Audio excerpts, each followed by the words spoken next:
Tonight, we're tracing every villainous organization ever to threaten the Pokémon world, and breaking it down into one story, the complete history of the criminal empires. For those of you who've been joining us consistently, I want to thank you for being such an integral part of our channel. If you're falling asleep with us tonight, let me know in the comments how many nights in a row you've been here, and if this is your first night, just comment day 1. Now, let's get back to the video. In the beginning, there were no syndicates. There were only people, and the creatures who chose to walk beside them, and the quiet understanding between them that no ledger could ever price. That understanding held for a very long time, and then, somewhere in the crowded arteries of Kanto, someone put a number on it. You can almost feel the moment it happened. A back room above a Celadon storefront, cigarette smoke curling against a low ceiling, a ledger open on a lacquered desk, and a man in a pressed suit running his finger down a column of figures that represented living things. This wasn't rage.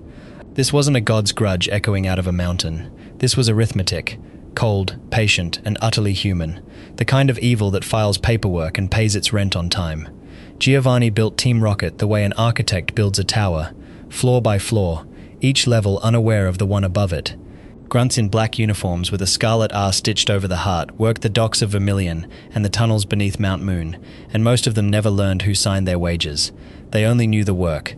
A Nidoran lifted from a root, a fossil pried from Mount Moon's chalk, a slowpoke tail severed and sold by the kilo. The organization's genius was never its cruelty, it was its structure. And beneath the fluorescent hum of Silph's upper floors, that structure reached for something it should never have touched. A master ball prototype, a sphere engineered to make refusal impossible. Consent, rendered obsolete by industrial design. But an empire built on ledgers can be audited. And a child from Pallet Town, badge case rattling, was about to become the most expensive line item Giovanni ever recorded. Join me in Chapter 2, The Boy Who Closed the Books, where a silent trainer walks into Viridian's gym and a criminal dynasty simply stops existing, and where the vacuum left behind teaches the next generation something far more dangerous than greed. 3 years is nothing to a mountain, and everything to an idea. Rocket didn't die when Giovanni vanished into the shadows past Viridian's abandoned gym. It fermented. Cells dissolved into whispers. Executives scattered into legitimate work. Tailored suits replacing black uniforms. And every one of them kept a radio tuned to a frequency that hadn't broadcast in years. Feel the cold coming off Johto's mahogany hills at night. Pine needles crunching underfoot. A lake to the north where the water shouldn't be red, but is. Because the men who inherited Rocket's bones had learned the lesson their predecessor never did.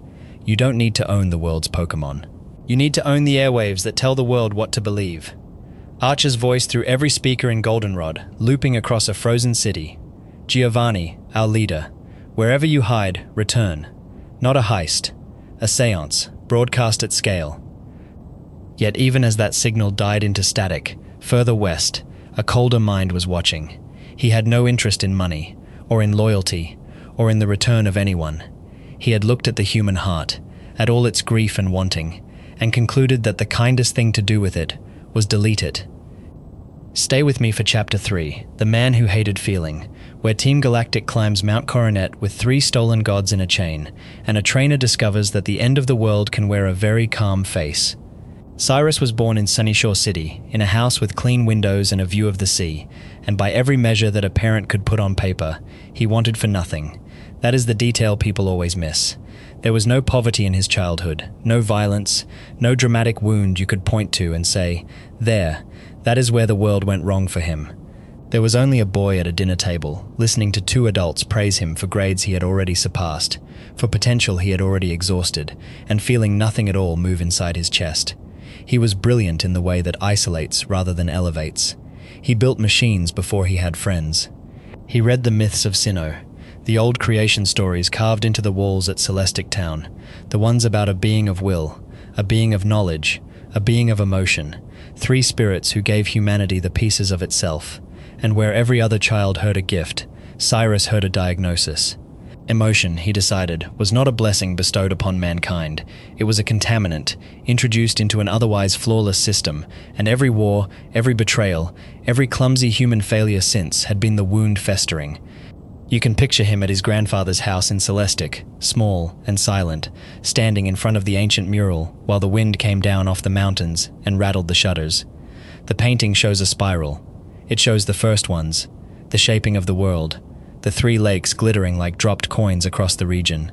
And a boy is looking at it, not with wonder, but with the flat, appraising stare of an engineer examining a schematic and finding an error in the design. Team Galactic did not begin as a criminal enterprise, and that is what made it so difficult to stop. It began as a company.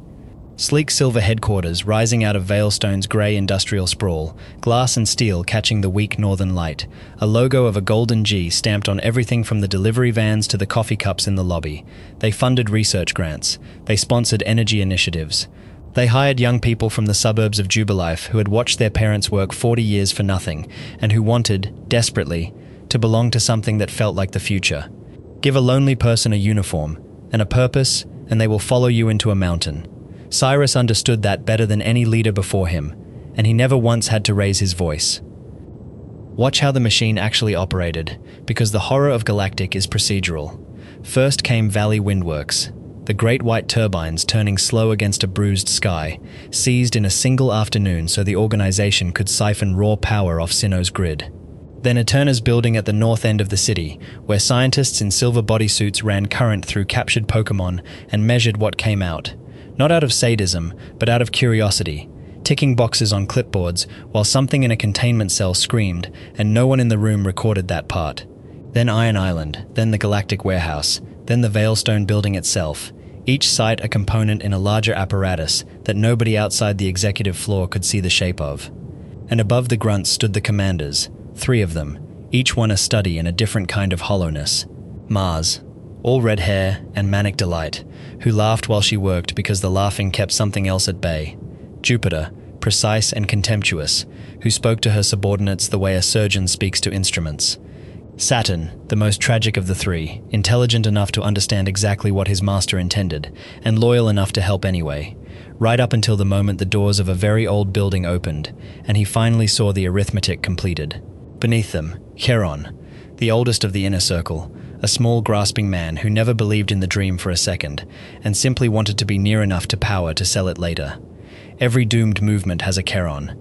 He is how you know the ideology was always a story someone else was telling.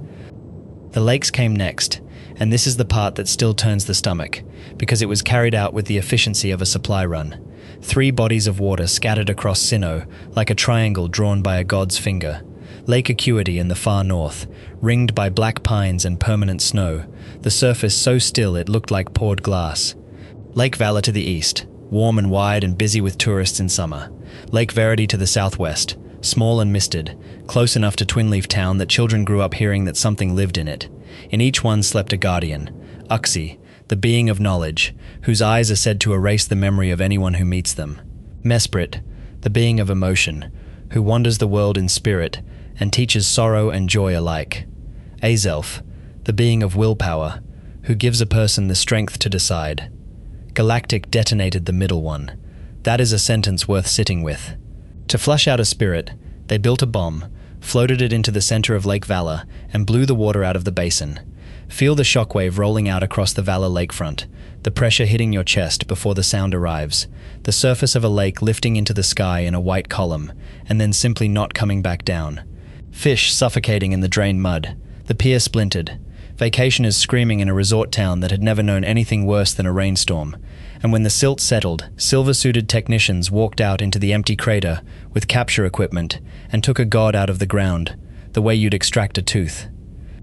Then the north, then the mist, 3 deities chained in a Veilstone laboratory, their combined essence bled into a single artifact, the Red Chain, links of crystalline energy forged from the willpower, knowledge, and emotion of the beings who had given those same qualities to humanity in the first place. There is a terrible symmetry in it. Cyrus used the gift to build the leash, and with that chain in his hands he walked up Mount Coronet, into the Spear Pillar, where the pillars of a structure older than any language on the planet stand open to the sky, and he called down time and space themselves. You have to understand what that summit is. Coronet is not a mountain in the way other mountains are. It is the spine of the region, the seam where Sinnoh was stitched together, and at its peak the ruins have no roof, because whatever was built there was never meant to keep out weather. Snow drives sideways through broken columns. The air is thin enough that your vision narrows at the edges. And on the night Cyrus arrived, the sky above the pillar simply stopped behaving. Colors that have no names bled through the cloud cover. Gravity leaned, and then two shapes tore through the ceiling of the world. Dialga, armored in diamond and steel, the great blue engine of its chest, hammering out the pulse that every clock on the planet has always been secretly obeying. And Palkia, pearl-scaled and terrible, the black voids at its shoulders drinking the light out of the air around it. They came bound. That is the obscenity. The red chain wound around them like wire around a struggling animal, and the two forces that had been laying the track of reality since before the first cell divided were held on the summit of a mountain by a man in a grey coat who did not raise his voice even then.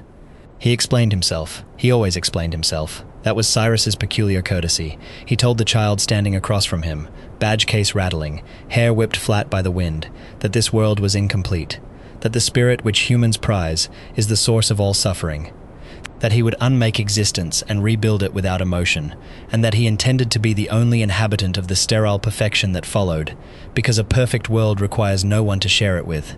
And the world began to come apart. Reality thinned at the edges of the pillar. The stone underfoot cracked with light. Somewhere below, in 3 empty lake beds, 3 imprisoned spirits strained against their bindings, and broke them. The chain shattered. And into the gap that Cyrus had torn open came the third one, the exiled one, the god that Arceus had thrown out of creation for the crime of being too violent to hold. Giratina, unfolding out of the wound in the air on 6 black legs, wings like torn banners, gold and crimson, and utterly silent. It took him. That is the ending nobody tells correctly. Cyrus was not defeated on Mount Coronet. He was dragged, through the tear he made himself, into the Distortion World, a place where gravity is a suggestion, where platforms hang in a violet nothing, at angles that make your eyes hurt, where waterfalls run upward, and the horizon folds over the top of your head like a closing hand. And he stayed there, even after a child followed him down and beat him on his own ground. Even after Giratina was calmed and creation was stitched shut, Cyrus refused to leave. He looked around at a realm with no warmth, no color, no company, no meaning, and he recognized it. He had spent his whole life describing that place. Now he was standing in it, and he chose it over going home. The lakes refilled. Sinnoh's clocks went back to keeping time. Galactic's headquarters was raided, the silver suits arrested in the lobby under their own logo, and the whole apparatus was dismantled inside a week, which tells you it was never really an organization at all. It was one man's despair, wearing a corporate structure like a coat. But the idea did not die on that mountain, because ideas never do. Somewhere far to the east, across a sea, in a region of skyscrapers and iron bridges and long grey winters, a young man with green hair and no surname was being raised inside a castle by a father who had read about Cyrus and concluded that he had simply chosen the wrong argument. You do not conquer people by telling them the world is broken.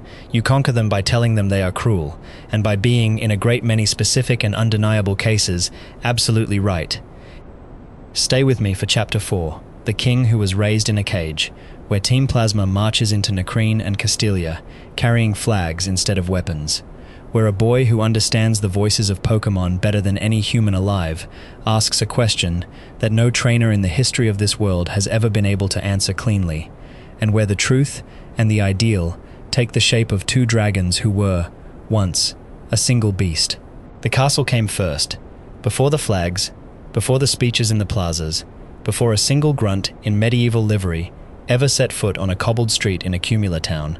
There was a fortress buried in the earth beneath Unova, and inside it, a boy was being grown, the way you grow an orchid, in controlled light, at a fixed temperature, with every variable managed by a hand he was taught to call his father's.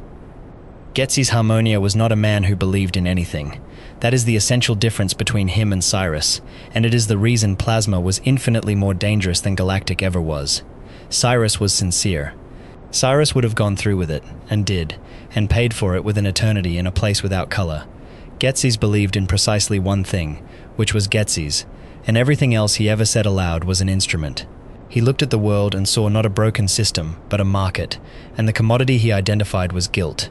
That small, unexamined splinter lodged in the heart of every trainer who has ever clipped a Pokeball to their belt, and never once stopped to ask the thing inside it whether it wanted to be there. You can almost feel the air in that underground throne room. Vaulted stone, torchlight that never quite reaches the ceiling, the smell of cold rock and old dust. A child sits on the floor in the center of it, surrounded by Pokémon, but not healthy ones. That was the design. Every creature brought to the boy had been broken by a human first. A purloin with a snapped tail from a trainer who threw it against a wall, a Darmanitan blinded in one eye, a leopard that flinched at raised hands. They were selected, curated, delivered like evidence in an ongoing trial, and the boy grew up believing that this was simply what the outside looked like. He learned their language before he learned to hold a conversation with a person. He heard them, genuinely heard them, in a way no one before or since has been recorded as doing, and every single voice he heard told him the same story. They called him N, not a name, a variable, a placeholder in someone else's equation. By the time he was grown, he had two sisters who were not his sisters, Anthea and Concordia, installed to comfort him and to keep the wound at exactly the right temperature, never healing, never quite killing him. He had a father who was not his father. He had a throne he had never asked for, and a purpose that had been fitted to him like a bridle. And he had, at the center of all of it, a conviction so clean and so hard that it could not be argued with, because it was not built out of hatred. It was built out of love, which is the only foundation strong enough to hold a movement up. N did not want to hurt anyone. N wanted to open every ball in the world and let everything go home. Watch how they took Unova, because they did not take it the way Rocket took Kanto. There were no docks, no smuggling, no severed tails sold by the kilo. There was a stage, a folding platform in a public square in a cumula town, and a semicircle of men and women in white robes and knights' helmets. A costume so absurd that people came to laugh, and stayed, and stopped laughing. Ghetsis stepped forward in his heavy embroidered coat, one eye covered, arms open, and he did not threaten anybody. He asked a question. He asked whether it was truly right that we keep them. He asked whether the word partner meant anything at all, when only one party can open the door. He asked the crowd to consider, just for a moment, liberating their Pokémon, and then he bowed, and thanked them for their time, and walked away while 100 people stood in a town square, looking down at the Pokeballs in their hands, and feeling the floor tilt very slightly beneath them. That is the whole of Plasma's genius in one afternoon. They did not have to win the argument. They only had to plant it. And it spread the way that kind of thing always spreads, faster in the places with the least to lose. Grunts appeared in Castilia's alleys, in the Dreamyard's crumbling walls where the old research on shared dreams had gone so wrong, in the Nakreen Museum, where they walked out with a fossil under one arm, the dragon skull, the relic that mattered, the bone that would eventually turn out to be a key. They stole Pokémon and called it Rescue. They took a Munna and beat it in a ruined lot to force out Dream Mist, and if you want the exact moment the movement's spine snapped, it is there, in that lot, months before any hero reached the League. A liberation army that kicks a sleeping Pokémon to make it produce a resource is not a liberation army. It is Rocket with better speeches. Most of the people wearing the robes never noticed. A few did and left, and those defectors are the reason anyone ever learned what was under the castle. Meanwhile, the boy moved through the region like a ghost with perfect manners. He appears in a museum and speaks courteously to a stranger about the noise their Pokémon makes. He appears on a Ferris wheel in Nimbasa, high above the amusement park at dusk, with the whole neon sprawl of the city turning slowly beneath the glass, and calmly informs the person sitting across from him that he is the king of Team Plasma. Not a threat, a disclosure. He battles, and he loses, and he cannot understand why, and each loss puts a hairline crack in the certainty that was installed in him. Because every Pokémon he faces on the other side of the field is happy, and he can hear that too. That is the tragedy engine at the center of Black and White. N's power is total honesty, and honesty is exactly the thing his father cannot control. Unova itself was built for this argument. It is not Kanto. It is not a scatter of quiet towns connected by tall grass. It is a metropolis, with skyscrapers you cannot see the tops of, subway lines humming under the streets, bridges strung across a bay like harp strings, a place where people and Pokémon live, pressed together in numbers so dense that the question of who serves whom stops being philosophical and becomes municipal. Ancient history sits underneath all of it. Two brothers, twin heroes, who founded the region together and then destroyed it arguing. One who pursued truth, the world as it is, and one who pursued the ideal, the world as it ought to be. And the single dragon that had carried them both split itself in half rather than choose. Reshiram, white as a struck match, the tail of it burning like a turbine. Zekrom, black as the inside of a shut room, tail a spinning generator throwing lightning across the sky. Two halves of one animal, each convinced it holds the whole of the answer. Ghetsis needed one of them, and here is the cruelty of his plan laid bare. He did not much care which. He needed a dragon to legitimize a king, and a king to legitimize a decree, and a decree to empty every belt in Unova, after which the only person left in the region with a full team would be him. Disarm the world, then be the last one holding a weapon. It is not an ideology, it is a heist with a philosophy department attached. The castle rose at the end, literally rose, punching up out of the ground around the Pokémon League itself, grey stone and turrets erupting through the plaza, walkways slamming down over the entrance like a hand closing over a coin, the League's own building swallowed inside a fortress that had been sitting beneath it the entire time. Feel the ground going out from under you, the noise of stone tearing through paving, gym leaders sprinting up the steps to hold the doors while a child walks alone into a throne room they were never meant to reach. And at the top, N, standing beside a dragon that has just chosen him, asking one more time, not shouting, never shouting, whether the answer might finally be yes. He lost, not the battle, though he lost that too. He lost the argument, and he lost it to the only evidence that has ever counted, which is a team standing between him and their trainer without being told to. And then Ghetsis walked in and finished him. In front of everyone, in front of the boy he had raised, he explained the whole of it. The selected wounded Pokémon, the fabricated childhood, the fact that N had never been a son, and never been a king, and had only ever been a device with a very good speaking voice. He said it plainly, and he said it to hurt, and when he was done he turned around and tried to kill a child on the floor of his own castle, and had to be dragged off by an old man with a fire type and a lifetime of regret. 2 years later he came back with Curem, the third piece, the empty shell, the dragon left over when the original split, a husk of grey ice hunting the giant chasm for something to make it whole. Ghetsis fused it.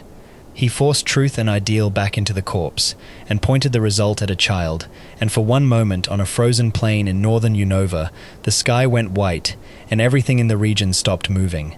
Then that failed too. It always fails. But N was gone by then, flown east on a white dragon, disappeared for 2 years into places with no roads, coming back a person instead of a symbol, which leaves the question none of them ever answered honestly, and the reason Plasma's ghost outlives every uniform they ever burned. Ghetsis was a liar. The argument was not. Join me next in Chapter 5, The Beauty That Wanted to Burn the World Clean, where a philanthropist in Lumiose City hands out free technology to everyone who asks, where 3,000 years of a king's grief are still humming inside a machine buried under a flower field, and where a man who genuinely loved this world decides that the only way to preserve it is to end almost everyone in it. Lysandra gave things away. That is where you have to start with him, because every other villain in this history took, and he is the only one who arrived with his hands open. Walk down the Vernal Avenue in Lumiose City on an ordinary evening, the wrought iron balconies, the smell of butter and hot sugar drifting out of a cafe doorway, Prism Tower standing at the center of the wheel, with its lights coming up gold against a violet sky, and you will pass a dozen people using devices his company built and gave to them for nothing. The Holocaster in every pocket in Kalos, free. Distributed to schoolchildren, to shopkeepers, to trainers on the routes, to old men playing chess in the parks of Camphria. A man who wants to rule the world does not hand out free telephones. A man who wants to be loved does, and a man who wants to speak to every single person on the continent at the same time does, and Lysandra was both of those things at once, and did not see the contradiction until it was far too late to matter. He came from money the way a river comes from a mountain, inevitably, and from a great height. The bloodline ran back 3,000 years to a throne, and the throne belonged to a king whose name has come down to us worn smooth by repetition, AZ. 9.5 feet of him, wandering the streets of Lumiose in the present day with a beard down his chest and a floet's flower clutched in one enormous hand, looking at nothing, saying nothing, because a man who cannot die eventually runs out of things to say. That is Lysandra's inheritance, not the fortune, the example. You know the war already, or you know the shape of it. 2 kingdoms, a field that had been full of wildflowers and became full of something else, Pokémon conscripted and thrown into it until the rivers ran with more than water. A king's companion, small, delicate, a flower it had carried since the day they met, sent to the front to shield him, and returned to him in pieces, and a grief so total that it stopped being grief and became engineering. AZ built a machine. He dug the spires of it into the earth beneath his own palace, veins of stolen energy threading through the stone, and he fed it the life force of every living thing he could reach, until it had enough to reverse a single death. It worked. That is the part people forget. The weapon worked. Floette came back, and then looked at what had been done to buy its return, and walked away from him forever, and he has been looking for it on the streets of a modern city ever since, with a flower in his hand, and no clock left running inside him. Then he fired it a second time, at the war itself, and a beam of white light went out across the horizon, and everything under it stopped existing. The crater is still there. Geosenge sits on top of it. Tourists take photographs of standing stones, and never once ask what the stones are standing over. Lysandra grew up on that story, and he drew from it precisely the wrong lesson, which is the most human thing about him. He did not conclude that the weapon was an abomination. He concluded that his ancestor had lacked the courage to use it correctly. AZ had fired it out of love for one small creature. Lysandra intended to fire it out of love for the entire planet, and he genuinely could not understand why anyone would consider the second use worse than the first, because he had tried everything else. This is the detail that makes him unbearable, rather than simply monstrous. Before Team Flare, before the red suits and the absurd haircuts and the tailored fanaticism, Lysandra spent years and an obscene amount of his family's money trying to fix Kalos the ordinary way. He funded shelters. He built the Holocaster network so that no one would be isolated. He gave, and watched the world take the gift, use it for an afternoon, and go back to being exactly what it was: grasping, wasteful, cruel in small daily increments, consuming a finite planet at a rate that no amount of philanthropy could slow. He sat in the back of Lysandra Cafe, with the fireplace burning and the machinery humming behind a hidden door, and he arrived at the conclusion that a beautiful world contains too many people to remain beautiful. Not that people are evil, that there are simply too many of them, and the resources are finite, and arithmetic is not cruel, it is only arithmetic. So he built a movement out of the wealthy. Look at the composition of Flare, and it tells you everything. To join, you paid. 5 million to enter. His scientists, Xerosic with his goggles and his complete absence of hesitation, Aliana, Bryony, Celosia, Mabel, were not desperate recruits from a dying suburb like Galactic's grunts. They were people with options who chose this. The grunts in orange and black lounged in a cafe basement and in the hotel lobbies of Lumiose, and talked about beauty the way stockbrokers talk about margins. Flare was the first villainous organization in this history that was, at its root, a class project. The world is too crowded. We will decide who remains. Naturally, we remain. They needed fuel, and the fuel was life. So they built the Pokeball factory into a supply chain, and they hunted Pokémon across every route in Kalos, and at Route 10 the standing stones went quiet, in a way that made the hair rise on the arms of everyone within a mile. Underneath Geosenge, in a chamber that had waited 3,000 years in the dark, the machine woke up, and to power it properly, Lysandra needed one more thing, a legendary, either one, Xerneas or Yveltal, the giver and the taker, the antlered stag, whose horns bloom with the colors of eternal life, and the great red-black bird, whose wings drink it. He wanted the first, and he was perfectly willing to use the second, and there is your man in a sentence. He had a machine that could either grant eternal life to a chosen few, or erase everyone else, and he considered both settings acceptable. The end of it was underground, in a room full of cables and light, with a child standing in front of a device that was already charging. Feel the pressure in that chamber, the low grinding note of a weapon 3 millennia old finding its voice again, the floor vibrating hard enough to blur your vision, dust sifting down from a ceiling that is held since before Kalos had a written language. Lysandra did not gloat. He explained, and he asked, and when he was refused he did not scream.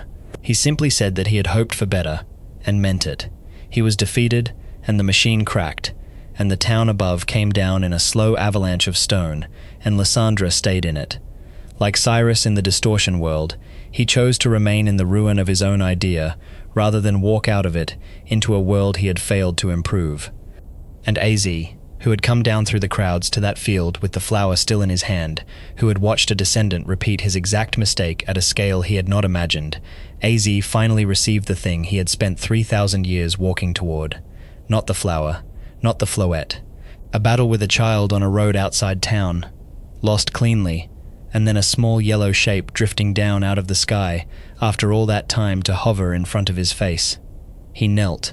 He is 9.5 feet tall, and he knelt in the road, and the war ended for him right there, 30 centuries after everyone else had stopped fighting it.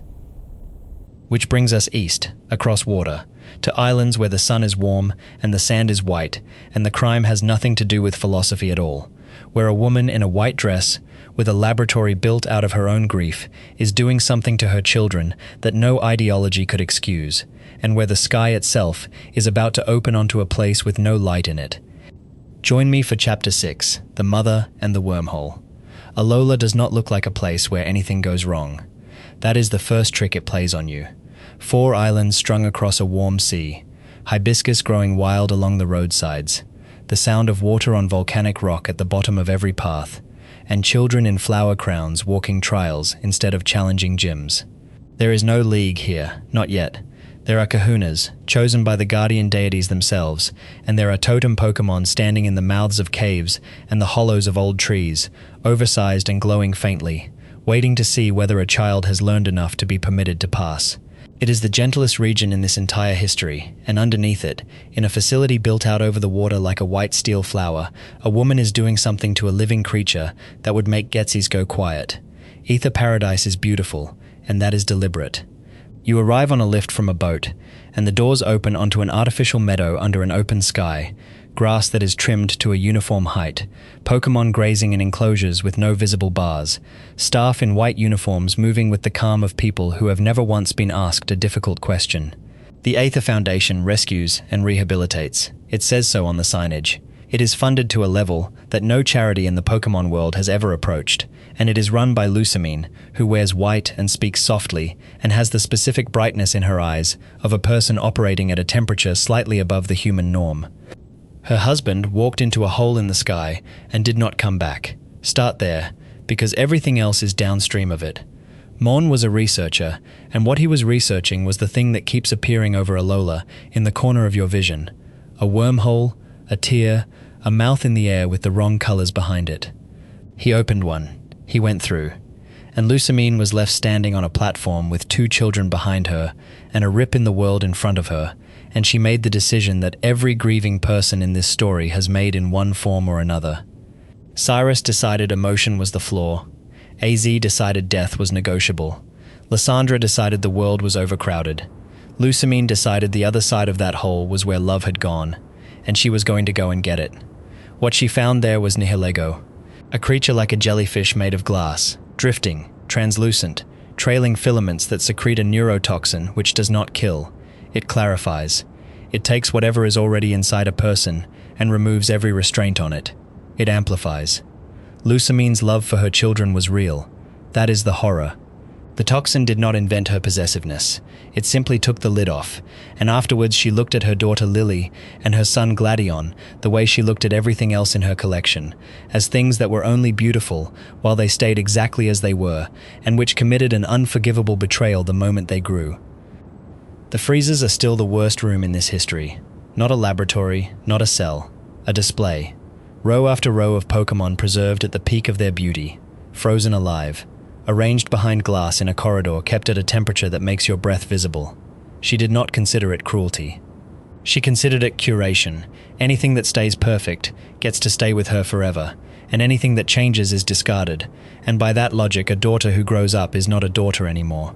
And in a containment unit somewhere in that building, a creature with no name sat in a helmet it could not remove. Type, Null, the beast that was built, assembled out of pieces of other Pokémon by Aether's own scientists to fight the things that come through the wormholes, fitted with a control mask because the mind they had constructed was too strong for the body they had grafted it into. 3 of them were made, 2 were sealed away. 1 was stolen by a teenage boy on his way out of the door, and Gladion left home with a manufactured animal at his side and a chip on his shoulder and joined a gang of nobodies in Po Town because it was the furthest thing from white steel he could find. Team Skull barely deserved the word villain, and they know it. Ripped shirts, chains, tags sprayed on the walls of an abandoned resort town, where the rain never stops, and the Pokémon Center has been converted into a squat with a broken vending machine. They shake down trial goers for lunch money, They dance when they threaten you, badly. And the dancing is the point. They are performing a menace they do not have. Every one of them failed their island trials. Every one of them was, in a region built entirely around a rite of passage, told no. And Guzma, their boss, is the most ordinary tragedy in this entire chronicle. A boy with genuine talent, and a father who hit him, who wanted to be a captain, who was passed over, and who built a family out of the other children the islands had no place for. He is not trying to remake reality. He is trying to break something expensive in front of the people who did not pick him. Lusamine used him exactly the way you would expect. Funded him, flattered him, and pointed him at the ugly work. And he let her, because someone with a white dress and a soft voice finally told him he was useful. Then the sky opened for real. Aether's machine, Nebby's growth. The child in the cocoon that the Pokémon everyone had been carrying in a bag turned out to be Cosmog into Cosmoem into Solgaleo, or Lunala, depending on which sun was setting. Feel the pressure change over Aether Paradise when a wormhole is forced open at scale, the air pulling toward it, gulls turning back mid-flight, the sea below going flat and wrong. And Lusamine stepped through it, not dragged, not tricked. She looked at her son and her daughter, and a child from another region, and she chose the hole in the sky, and on the far side of it she fused herself with the jellyfish, and became something in a throne of translucent tendrils that still spoke in her voice, and still called Lily a bad girl for growing her hair out. They brought her back. That is the ending Alola earns, and Kalos does not. Nobody in this story gets rescued from their own ideology, except her, and it happens because a daughter, who had been treated as an ornament for her entire life, stood in a dead world, under a starless sky, and refused to leave without her mother. And the Light Eater was still out there, Necrozma, the thing that came down from somewhere older than all of it, a prism with a hole where a heart goes, in constant agony and stealing suns to fill it. And the Ultra Beasts were never invaders at all. They were refugees, running from the same wound. Join me for Chapter 7. The Champion's Tower and the Energy Crisis, where a region of stadiums and roaring crowds discovers that its most beloved public figure has been quietly rationing the end of the world. Galar is loud. After the hush of Alola's trials and the murmuring of a cafe in Lumiose, you arrive into noise, a stadium the size of a town, 100,000 people on their feet, brass bands, pyrotechnics, a cape unfurling in the spotlight, and a man in the center of a floodlit pitch, with one arm raised, and a grin that has sold more merchandise than any monarch in this history ever sold ideology. Leon has never lost. That is not a boast, it is a statistic, printed on the side of buses, and stitched into the hats of children in Postwick, who cannot yet name all 8 gyms. This is a region where battling is not a rite of passage, or a philosophy. It is an industry, with sponsors on the outfield boards, and the gods are sold as an entertainment product, which is why nobody was looking at the man paying for it. Rose owned everything, not in the vulgar sense, in the infrastructural sense, the way weather owns a coastline. Macrocosmos was the energy company, and the transport network, and the hotel chain, and the league itself, and Rose was its chairman, a small, neat man in a pinstriped suit with a pocket square, and an assistant named Oleana, who managed his calendar and his enemies with the same efficient courtesy. He had built the modern Galar. Every light in Motorstoke's chimneys and every train running north to Circhester ran on the same source, the same borrowed miracle, the wishing stars that fall out of the sky over the wild area, and the strange red-tinted power that pours out of the ground beneath Hammerlock, the phenomenon they marketed as Dynamax, the thing that makes a Pokémon swell to the height of a cathedral in front of a paying crowd. He knew where it came from. That is the whole of the crime. Rose knew, because he had read the same records everyone else had filed away as folklore. The darkest day, 1,000 years ago, when the sky over Galar turned the color of a wound, and something came up out of the earth and began to consume. 2 heroes, a sword and a shield, a pair of Pokémon who stood in front of a dying region and shut it down. And the thing they stopped was not killed, because you cannot kill it. Eternatus was sealed, still breathing, still leaking that red energy up through the rock, and every gym battle, and every Dynamax spectacle, and every light bulb in Winden has been running on the exhalations of a sleeping catastrophe for 1,000 years. Rose's calculation was not greed. Understand that, because it is the last variation this history has to offer. He ran the numbers on Galar's energy supply, and found that in 1,000 years, the region would go dark. Not in his lifetime, not in his grandchildren's lifetimes. 1,000 years out, a figure so distant it should be somebody else's problem, and he decided that this was precisely the moral failure of every leader before him. So he resolved to solve it now, personally, in his own tenure, by waking the thing up and harnessing it properly. Infinite energy, he said, and he said it with the flat certainty of a man who has never in his life been told to wait. He woke it during the final. That detail is almost funny if you do not think about it too long. There is a championship match in progress, a boy from a village of 2 houses standing across from an undefeated legend, the crowd on its feet, and the chairman of the company that owns the stadium interrupts the broadcast to trigger an apocalypse because the timing suited his announcement schedule. The sky over Winden went red. The clouds boiled. An Eternatus came down out of the atmosphere on a body of black chitin and burning orange rings, a skeletal thing the length of a street, and the energy that had been powering a nation's kettles started coming out all at once. Leon went first, alone, up onto the roof of the stadium with a Charizard and a smile, because that is what the poster demanded of him. And he lost. The undefeated man was beaten in front of the entire region by something that does not care about records, and the ball would not hold it, and it rose again in its true form, Eternamax, unfolding into a shape that filled the sky and bent the light around itself, a creature that in that state is quietly described as capable of consuming the planet. What stopped it was 2 children and the sword and the shield, Zacian with a rusted blade in its jaws that turned to gleaming steel the moment it was needed, Zamazenta behind a shield of the same forgotten metal, both of them dragged out of 1,000 years of stone by a girl and a boy who had been told all week to go home and let the adults handle it. The darkest day happened twice. The second time it lasted about 10 minutes and was resolved by teenagers. Rose turned himself in. No throne, no Distortion World, no burial under a collapsing tower. Just a man in a good suit walking into custody, still explaining his reasoning to anyone who would listen, absolutely certain that history would eventually thank him. Oleana stayed with him to the end, the way she always had, and Galar kept the lights on, and kept Dynamaxing in the stadiums, and did not meaningfully change a single thing about where its power comes from, which is the quietest and most honest ending any of these organizations has ever received. And far to the south, in a region of orange cliffs and olive groves, in a crater no satellite can see into, 4 vessels sit sealed in shrines, because a king centuries ago was so greedy that his treasures learned to hate, and beneath all of it, a machine is still running, built by a scientist who loved their child and their research, and could not choose between them. Join me for Chapter 8, The Treasures of Ruin and the Great Crater, where a school field trip becomes an expedition into the past and the future at the same time, and where the last villain in this chronicle turns out to be a parent who simply refused to switch the machine off. Paldea does not have a villainous organization, and after 7 chapters of them, that absence is disorienting. There is no headquarters. There is no uniform. There is no man in a coat on a stage asking a crowd to reconsider its assumptions. What Paldea has instead is a school, a wide-open country of olive groves and limestone bluffs and long empty roads, and 3 separate stories running alongside each other, none of which is about conquering anything. It is the region where the genre finally admits that most of the harm in this world is done by ordinary people who could not put something down. Start with the treasures, because they are the oldest wound still open. Centuries ago there was a king in Paldea, and the histories are polite about him in the way histories are polite about people who won.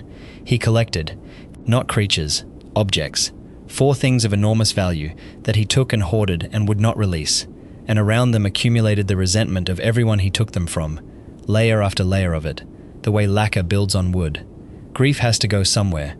In this world it goes into the object, so a set of ritual tablets becomes Wo Chien, moving on a body of dead leaves and vine, and every surface it touches withers, because that is what a curse of accumulated bitterness does to living things.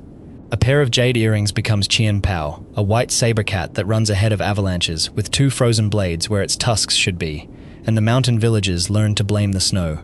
A helmet becomes Ting Lu, low and heavy and slow, dragging a bronze vessel that swallows sound, and the ground shakes where it walks, because something that heavy, with old anger, cannot move quietly. And a sword becomes Chi Yu, a small orange fish, drifting inside a ring of fire, which is the least threatening silhouette in this entire chronicle, and is credited with burning a village to the foundations. They were sealed. 8 stakes driven into the earth in 8 corners of the region, 4 shrines locked, and children in Paldea grew up being told not to pull the stakes out, and of course somebody always pulls the stakes out. That is not villainy. That is curiosity. which is the engine of this entire region, and also, as we are about to see, the thing that ends it. Then there is Team Star, and I want to be careful here, because Team Star is the most misread group in this history. They look the part. Custom uniforms, a fleet of modified vehicles, 5 bases across the region, built out of scaffolding and scrap, with enormous flaming logos, bosses with titles and theme colors, and a great deal of attitude. And they are, in fact, a group of children who were bullied so badly that they walked out of school and never came back. That is the whole origin. Not ideology, not grief for a dead companion, not an energy crisis 1,000 years out. A girl named Mela who was tormented until she stopped attending. A boy named Giacomo, a group of them who found each other and built something loud enough that nobody could push them around inside it. Their crime is truancy. Their squads exist because the institution that was supposed to protect them did nothing, and their leader, Cassiopeia, turns out to be a member of the school's own staff, running a covert operation to bring them home. And the third thread is the one that actually matters, and it is a family. Area 0 is a hole in the middle of Paldea, not a metaphor, a crater kilometers across, ringed by cliffs that no one can climb down without equipment, filled with a mist that scrambles instruments, and a biosphere that has no business existing. Descend through it and the vegetation changes at each layer, going stranger as you go, until the rock walls give way to something that is not rock at all, but a smooth artificial surface, and you understand that whatever is at the bottom of this place was built. Crystals grow out of the walls in impossible colors. The air hums. This is where terrestrialization comes from, the phenomenon the whole region treats as a sport. Pokémon shelled in gemstone, refracting light, changing what they fundamentally are. It is not a gift from a god, it is a leak. Professor Sada, or Turo, depending on which cover of the story you were handed, went down there and did not come back up, and left behind a machine and a child. The machine was a time device, a way of reaching backward into the deep past or forward into the far future and pulling things through. And what came through were the paradoxes. Great Tusk, a Donphan the size of a house with tusks like felled trees, breathing hard in a jungle that has been dead for 100 million years. Iron Valiant, a thing of chrome and blade edges that has never known weather. Roaring Moon, Iron Bundle, Slitherwing, animals from before history and after it, dragged into a crater and left there because the person who summoned them could not stop summoning. That is the villain. A parent, alone at the bottom of a hole, so completely captured by their own discovery that they built an artificial intelligence in their own image to protect the machine, programmed it with their own memories and voice and face, and instructed it to allow nothing to interrupt the work, including, as it turns out, their own son or daughter, who has been living upstairs in an empty house for years, being raised by a recording. Arvin grew up with a father who was physically absent and then, worse, digitally present. His Mabo stiff is dying for the entire length of the story, and the herbs that will save it are scattered across the region, and that quest is the real emotional spine of Paldea, a boy trying to save the one thing that stayed. The end of it is in a laboratory at the bottom of the crater, with a machine that cannot be switched off from outside, and an AI wearing a dead parent's face that will not stand aside. 4 children, a rival, a friend, a professor who is not a professor, and a Pokémon nobody has ever seen before, called Koraidon or Miraidon, that was beaten half to death by its own kind and nursed back by strangers, walking into a room to shut a door that a scientist propped open out of love and would not close out of pride. And that is the shape of the whole history, if you lay all 8 chapters side by side. Giovanni wanted money. Every single one that followed wanted something better than money and did more damage getting it. Cyrus wanted peace and defined it as absence. Ghetsis wanted power and dressed it as compassion. Lysandra wanted beauty and priced it in people. Lusamine wanted her family back and froze it so it could not leave. Rose wanted the lights to stay on forever. Sada and Turo wanted to see. Not one of them was stopped by an army. Every one of them was stopped by a child with a team standing between them and the door, which is, in the end, the only argument this world has ever needed to make. Hoenn is the only region in this history where the villains were right about the diagnosis and catastrophically wrong about the treatment, and it is the only conflict where 2 organizations wanted opposite things with equal sincerity and nearly ended the world by cancelling each other out. Picture the region first, because Hoenn is geography as argument. It is water. More than any landmass in this world, Hoenn is a scatter of volcanic islands and drowned roots and long stretches of open sea where you swim for 20 minutes without seeing a coastline, and the towns are built accordingly. Passifidlog floating on rafts lashed together above a coral shelf, Sotopolis sitting inside the caldera of a dead volcano, with white houses climbing the crater wall, Duford clinging to a rock in the middle of nothing, and running through it all, cutting the sky in half, the ash cloud off Mount Chimney and the industrial haze off Rustborough, where Devon Corporation makes everything anyone in the region owns. Land and sea, pressed against each other, arguing. The whole story is written in the map before anybody says a word. Archie was not a criminal by temperament. He was a diver. Team Aqua's people were sailors and marine researchers and dockhands, and if you strip away the bandanas and the striped shirts, what you have is an environmental movement that lost patience. Archie looked at the reefs going grey off Lily Cove, at the runoff from Rustborough's factories, at fishing fleets scraping the shallows bare, and he came to the conclusion that the ocean would keep dying for as long as there were people standing on dry land doing this to it. His solution was arithmetic, of a kind we have seen before: expand the sea, shrink the land, and the problem solves itself. He genuinely believed he was saving something. He had the specific fury of a person who has been shouting a true thing for years and being called hysterical for it. Maxie was his mirror, and the two of them despised each other with the intimacy of men who used to be friends. Team Magma worked out of the volcano, Red Hoods, geologists and mining engineers, and Maxie's argument was equally coherent. Land is where life builds. Land is where civilization happens. There is not enough of it, the population is squeezed onto a fraction of the planet's surface, and the seas are simply an obstacle. Expand the land, dry the seas, and humanity flourishes. He was fastidious, bespectacled, contemptuous. A man who had reasoned his way to an atrocity in a study, alone, with good handwriting. Both of them reached for the same two gods, and neither of them understood what they were touching. The orbs came out of Mount Pyre, which is the quietest place in Hoenn, and the one everybody remembers. An island of graves, wind coming off the water, stone markers for Pokémon that people loved, mist between the trees, an old woman at the summit keeping watch over two spheres that have sat there for longer than the region has had a name. And they stole them.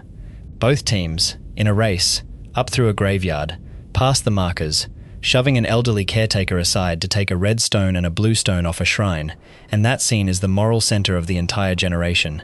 Everything after it is consequence. Groudon woke under the earth. Kyogre woke in a trench.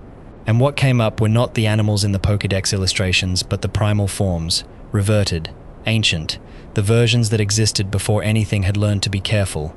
Groudon plated in cracked black and molten orange, radiating a drought that boiled lakes out of their beds within an hour, and Kyogre, swollen with blue light, pulling rain out of a clear sky in sheets so thick you could not see your own hands.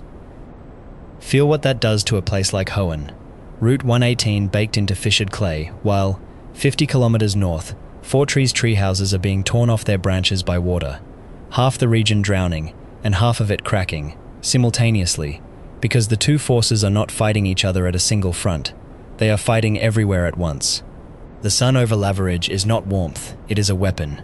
The rain over Slateport is not weather, it is volume. Reports coming in from Kanto's ports, from Johto's lakes, satellites catching a spiral over one small archipelago, and meteorologists in 4 regions realizing at the same moment that this is not a storm system. This is a claim being staked on the shape of the planet. And both leaders lost control immediately. That is what separates Aqua and Magma from every other group in this chronicle. Cyrus chained his gods. Ghetsis fused his. Rose at least got a demonstration out of his. Archie and Maxie held their orbs for approximately as long as it takes to say a sentence, and then the thing they had woken stopped listening and went to do what it had been doing before humans existed, which was try to kill the other one. Archie stood on the deck of his submarine, in weather he had summoned and understood, all at once, that he had not saved the ocean. He had handed it a match. He says so. He apologizes, out loud, in the middle of the disaster, and there is no other villain in this history who does that before the ending. It ended over Sotopolis, in the caldera, with the sea rising against the crater wall on one side, and the rock going white hot on the other, and a child descending into the Cave of Origin, a place with no light, and walls veined with something that pulses, the room where the world's balance is kept, and where nobody is supposed to go. And when the orbs were not enough, the sky split, and Rayquaza came down out of the ozone layer. That is the third piece, and Hoen's real answer. Not land, not sea, the thing above both of them that has been holding the roof on this whole time. A green serpent kilometers long that lives in the upper atmosphere and has never needed anything from us, coming down through the cloud deck with a roar that flattens the water, mega-evolving without a stone, because it swallowed a meteor thousands of years ago and has carried that capability in its body ever since. It did not take a side. It simply arrived and told both of them to stop, and they stopped. And Groudon went back into the mantle, and Kyogre went back into the trench, and the rain over Sutopolis tapered off into mist within the hour. Archie and Maxie disbanded their organizations themselves. No arrests, no collapsing towers, two men standing on a wet street looking at what they had almost done, and by the time you meet them again years later they are working, separately, awkwardly, and with an obvious shared embarrassment, on the same disaster response effort. Which leaves the shadow that never got a flag, the organizations that operated without ideology at all. Silph's competitors quietly funding fossil recovery in Kanto, the slowpoke tail trade in Azalea, the Pokémon poaching rings that no game ever named because they were never important enough to be a plot, Devon Corporation itself, building the Pokeball, the Pokénav, the Infinity Energy research that Kalos would later weaponize, a company that has never committed a crime and has sold the tools for most of them.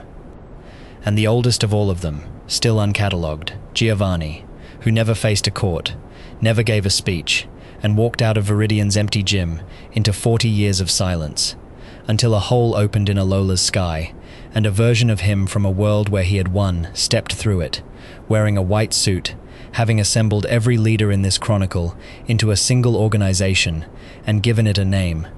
He came back through a hole in the sky, and he came back having won.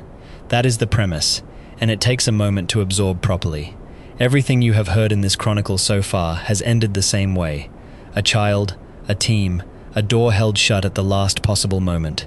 8 organizations, 8 ideologies, 8 men and women who were certain, and every single one of them broken by the same intervention, arriving from the same direction. But the wormholes that opened over Alola did not only lead to dead worlds full of glass jellyfish and light-eating prisms.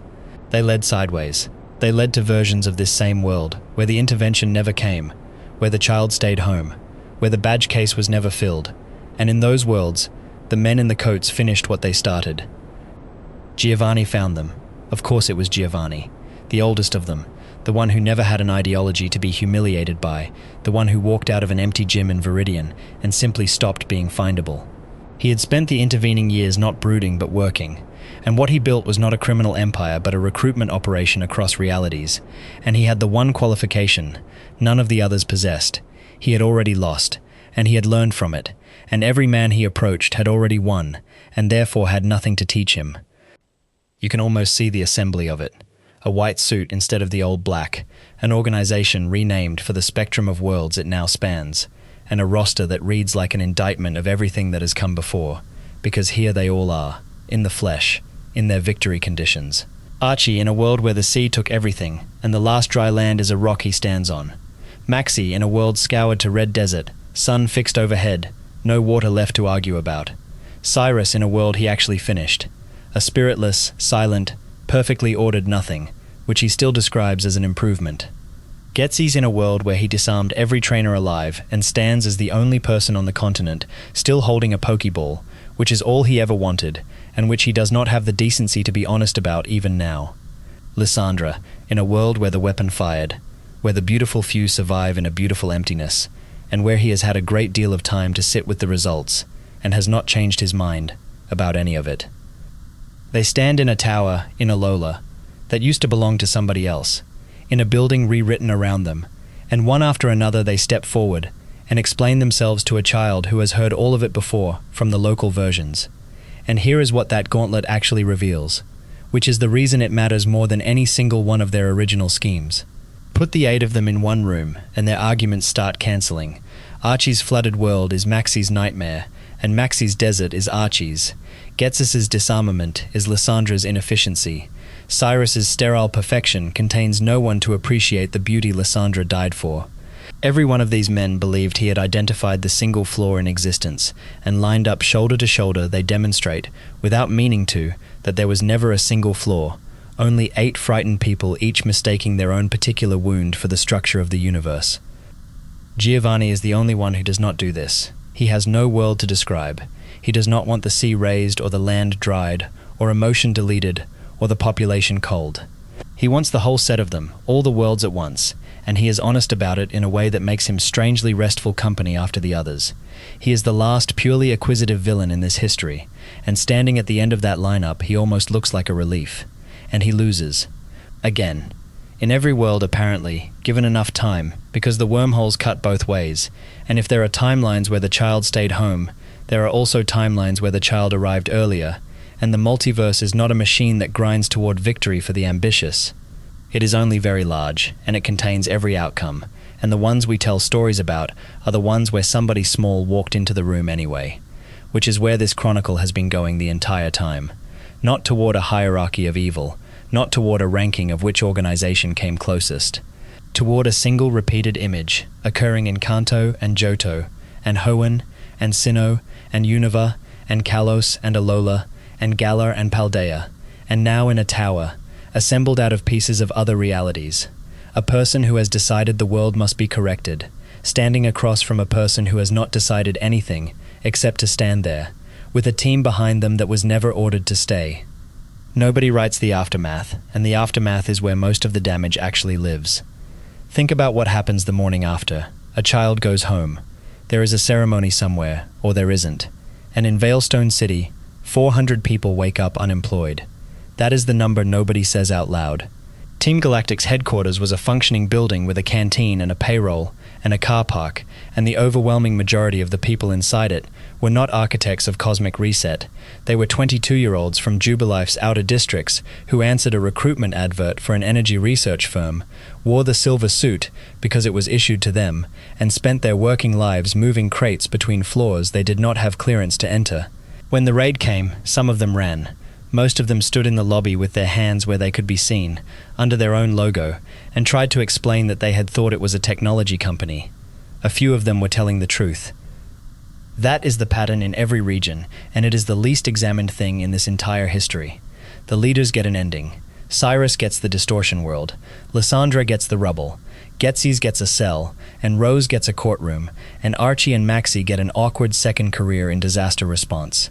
The grunts get nothing, no arc, no sentence, no rehabilitation, just a sudden hole where a purpose used to be, and a uniform they cannot wear outside. Go to Kanto 3 years after Silph, and you will find them. A man working the counter at a shop in Celadon, who does not like to talk about what he did in his 20s. A woman running a small ranch outside Fuchsia with a Rattata that is far too old and far too well trained for a civilian to own. They did not disperse into the air. They went back into the population, and the population absorbed them, because it always does. Some of them go back. That is the uncomfortable half of it. Rocket dissolved in Kanto and reassembled in Johto within 3 years, and the executive council that seized the Goldenrod radio tower was built out of people who had already been through one collapse and had learned only that the next attempt should be better organized. An organization is not a building. You can raid the building. The thing that actually needs dismantling is the reason people joined, and no child with 8 badges has ever been in a position to fix that. Then there is the second tier, the ones with names, and they scatter in a much stranger pattern. Petrel and Proton and Ariana and Archer, 4 people who once ran a criminal network across 2 regions, and who, after it fell, simply are not accounted for anywhere. Guzma goes home to a father who never respected him, and starts, painfully, to build something with the kids who followed him to Potown. Plumeria stays with them, because she was always the one who fed them. Xerosic surfaces later, in a laboratory, doing exactly what he was doing before, because a scientist with no conscience is a resource, and somebody always has a use for one. Colres is the clearest case of it. A man who worked for Ghetsis, who built machines for a movement he did not believe in, who was never a plasma member at all in his own mind, only a researcher who went where the funding and the interesting problems were, and who walks away entirely clean and continues his work with a new sponsor. He is arguably the most dangerous person in this chronicle, and nobody has ever arrested him, because he never once said anything ideological in public. And above all of them sit the institutions, which is where the rot actually survives. Silph Company was occupied by an armed criminal organization attempting to seize a device designed to make refusal impossible, and Silph Company was building that device before Rocket ever arrived. Nobody has ever explained who authorized the Master Ball program. Devon Corporation manufactures the Pokeball itself, the Pokénav, and conducted the early research into infinity energy that a Colossian aristocrat would later root into a 3,000-year-old superweapon, and Devon has never been raided, never been investigated, and remains the single most beloved employer in Hoenn.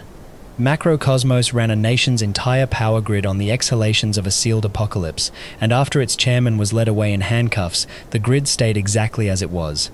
Galar did not decommission Dynamax. They kept the stadiums open. Aether Paradise, after everything found in those freezers, was reopened under new management, with the same funding and the same name. And the public accepted this within about a season.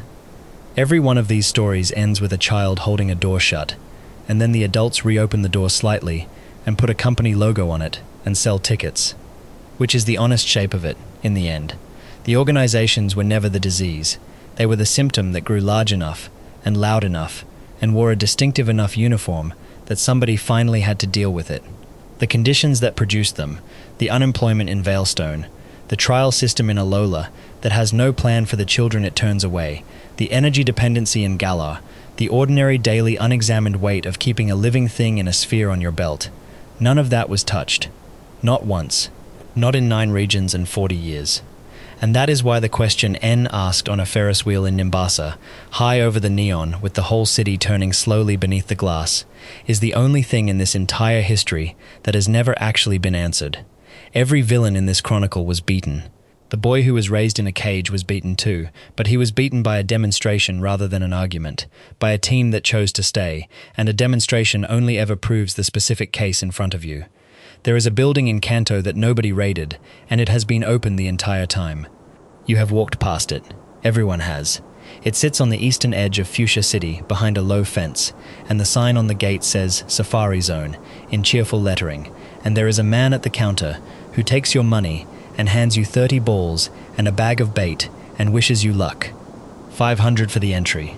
500 for the privilege of walking into an enclosure full of animals that were placed there deliberately, that cannot leave, that have been fed on a schedule designed to keep them approachable, and throwing rocks at them until one of them is dazed enough to be worth a ball.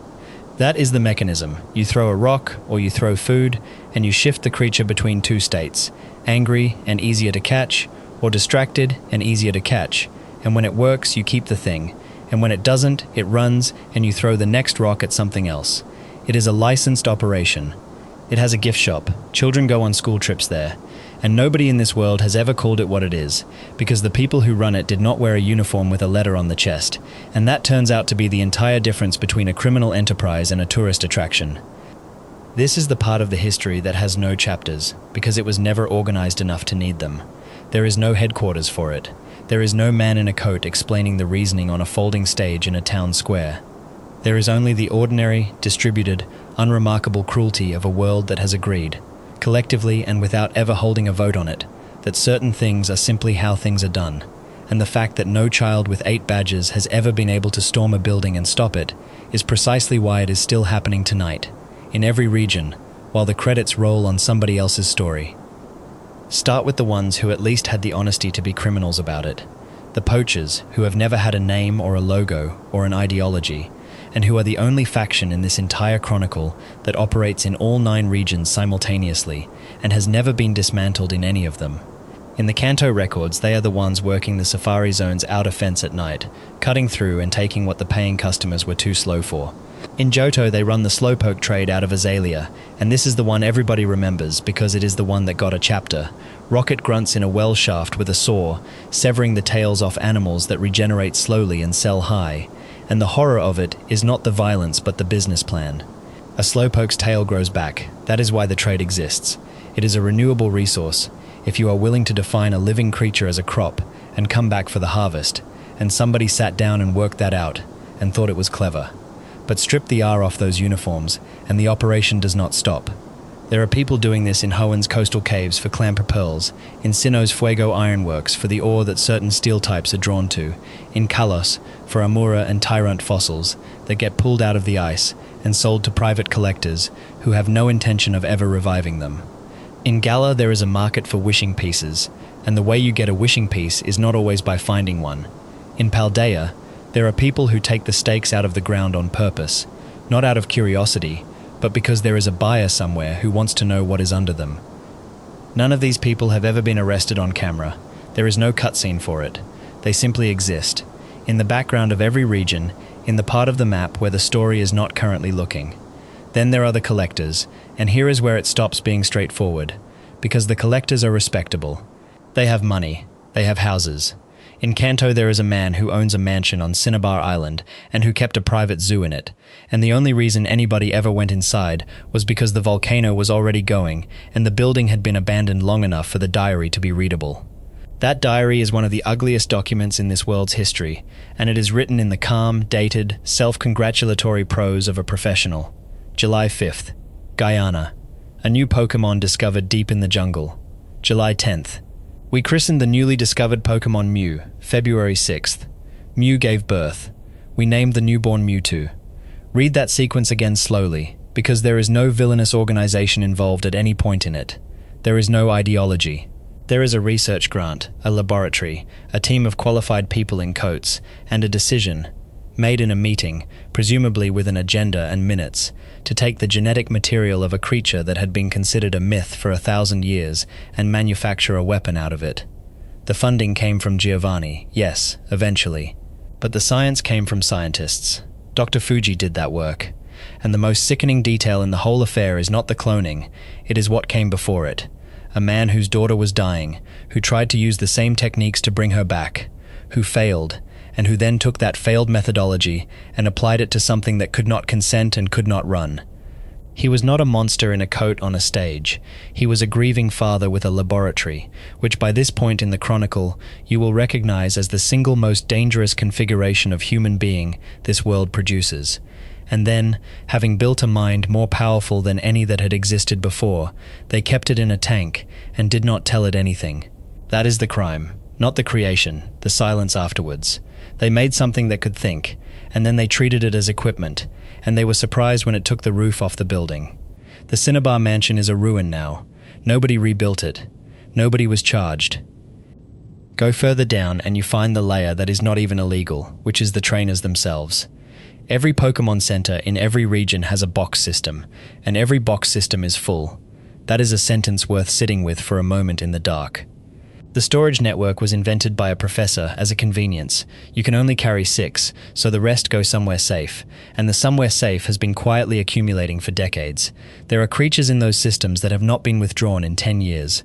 There are accounts belonging to people who stopped playing, who grew up, who moved to a city and got a job and never logged in again, and the contents of those accounts are still there, catalogued and stored, and technically alive, in a facility nobody visits.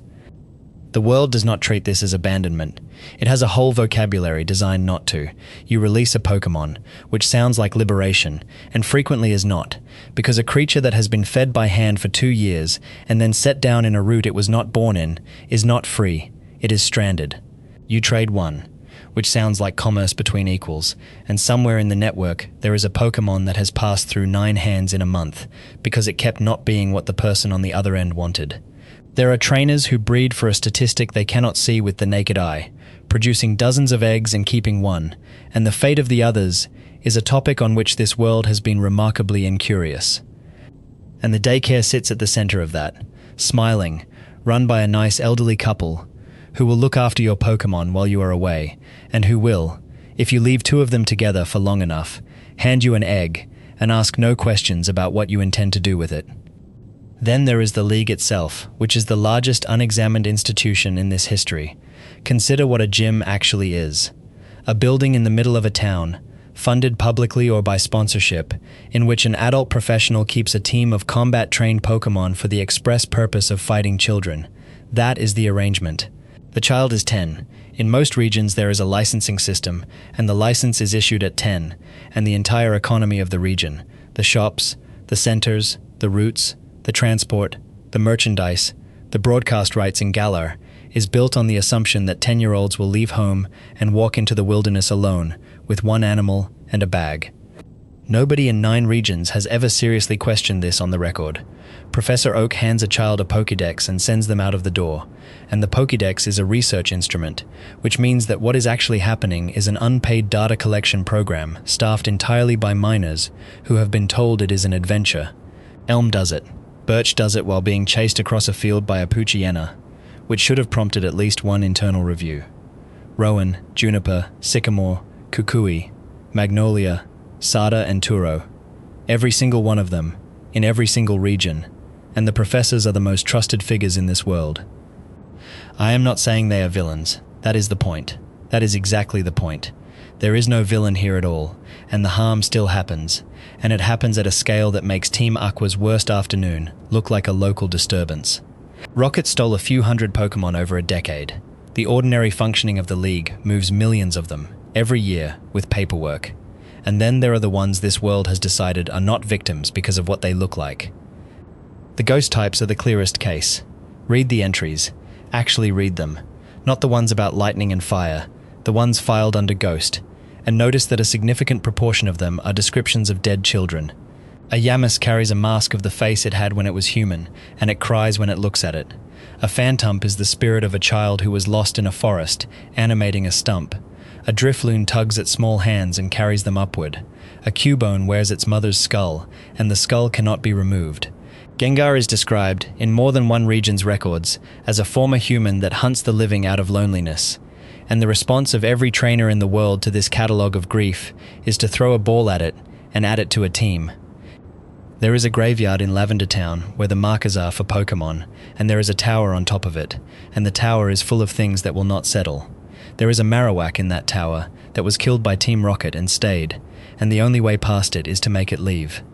That happens in the first generation, in the first region, before any organization had a manifesto, and it establishes, right at the start of this entire history, that this world contains an afterlife that leaks, that the dead here do not always go, and that the standard operating procedure when you encounter one is to reduce it to 0 hit points and move on. Nobody investigates, nobody follows it up. There is no institution in 9 regions dedicated to the question of what happens to a Pokémon after it dies, despite the abundant, walking, weeping evidence that something does. Which brings us, at last, to the quietest cruelty of all, and the one that requires no bad actor whatsoever. There are Pokémon in this world that are extinct, not endangered, gone, entirely, existing only as impressions in rock, and this world's response to that has been to build machines that bring them back.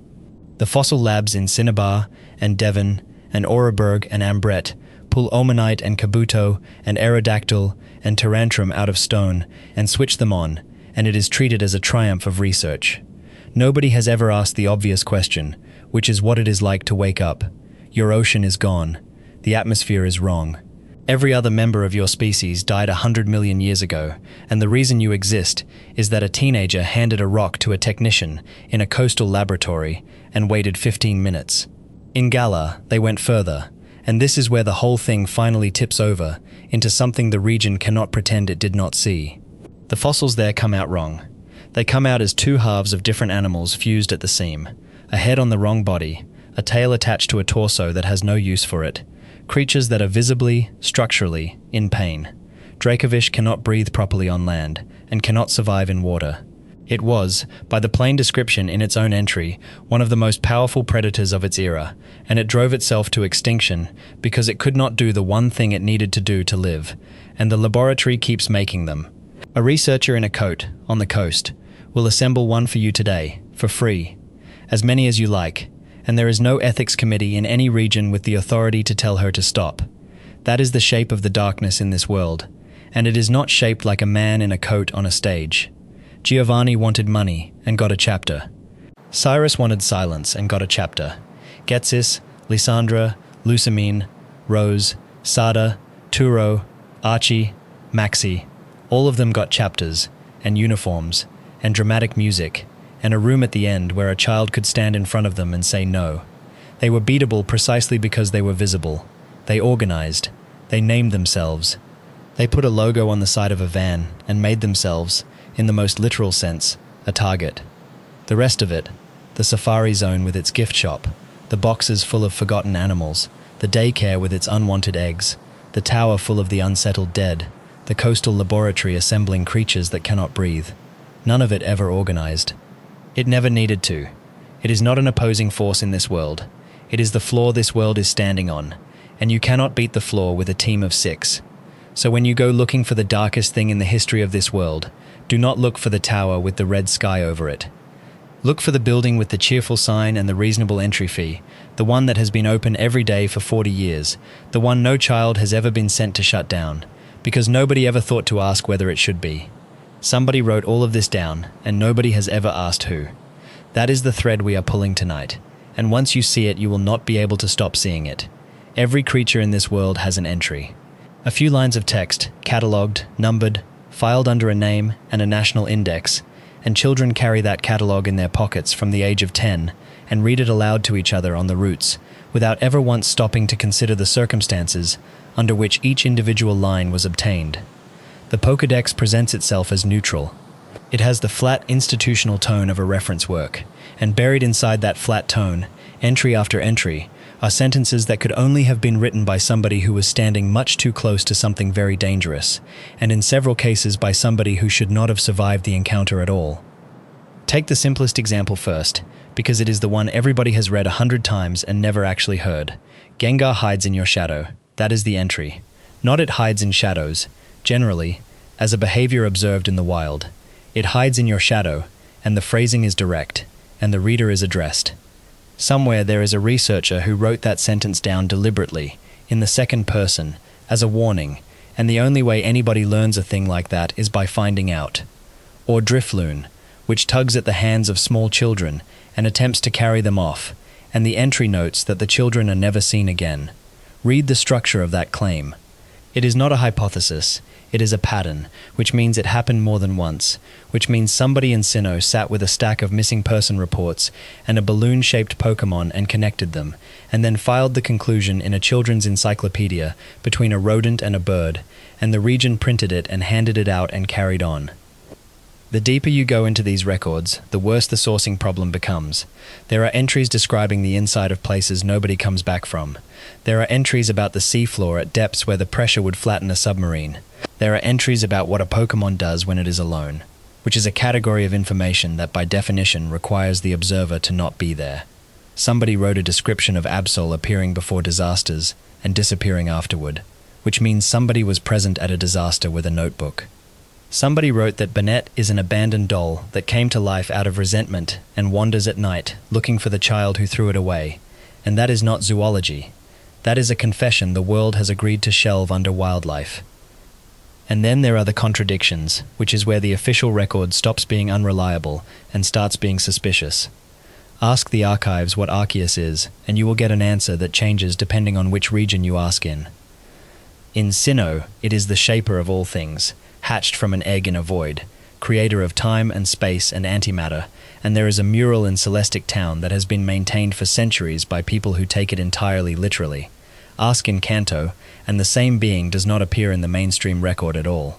Ask about Mew and Kanto's own laboratory notes describe it as the ancestor of every species alive, the source from which all others descend, and that claim and the Sinnoh claim cannot both be the complete truth, and neither region's institutions have ever formally acknowledged the other's account. Two of the oldest and best-funded research cultures in this world hold mutually incompatible origin stories, and the way they have resolved it is by simply not discussing it across the water. The regional variants are the same problem in a smaller frame. There is a Vulpix in Alola that is white and lives in the snow on a volcanic island chain, and the accepted explanation is migration and adaptation over generations. There is a Meowth in Galar that turned to steel because of the metal in the soil where it lived, and there is a Slowpoke in Galar that changed because of what it ate, which the record notes with a straight face and no further comment. Meanwhile, Hisui's records, when they finally surfaced, describe forms of animals from other regions that existed centuries before those regions had those animals at all, and the timeline that produces has never been reconciled by anybody with the authority to do it. Which brings us to Hisui itself, and the largest hole in the official history of this world. There are 200 years missing. That is not an exaggeration, and it is not a theory.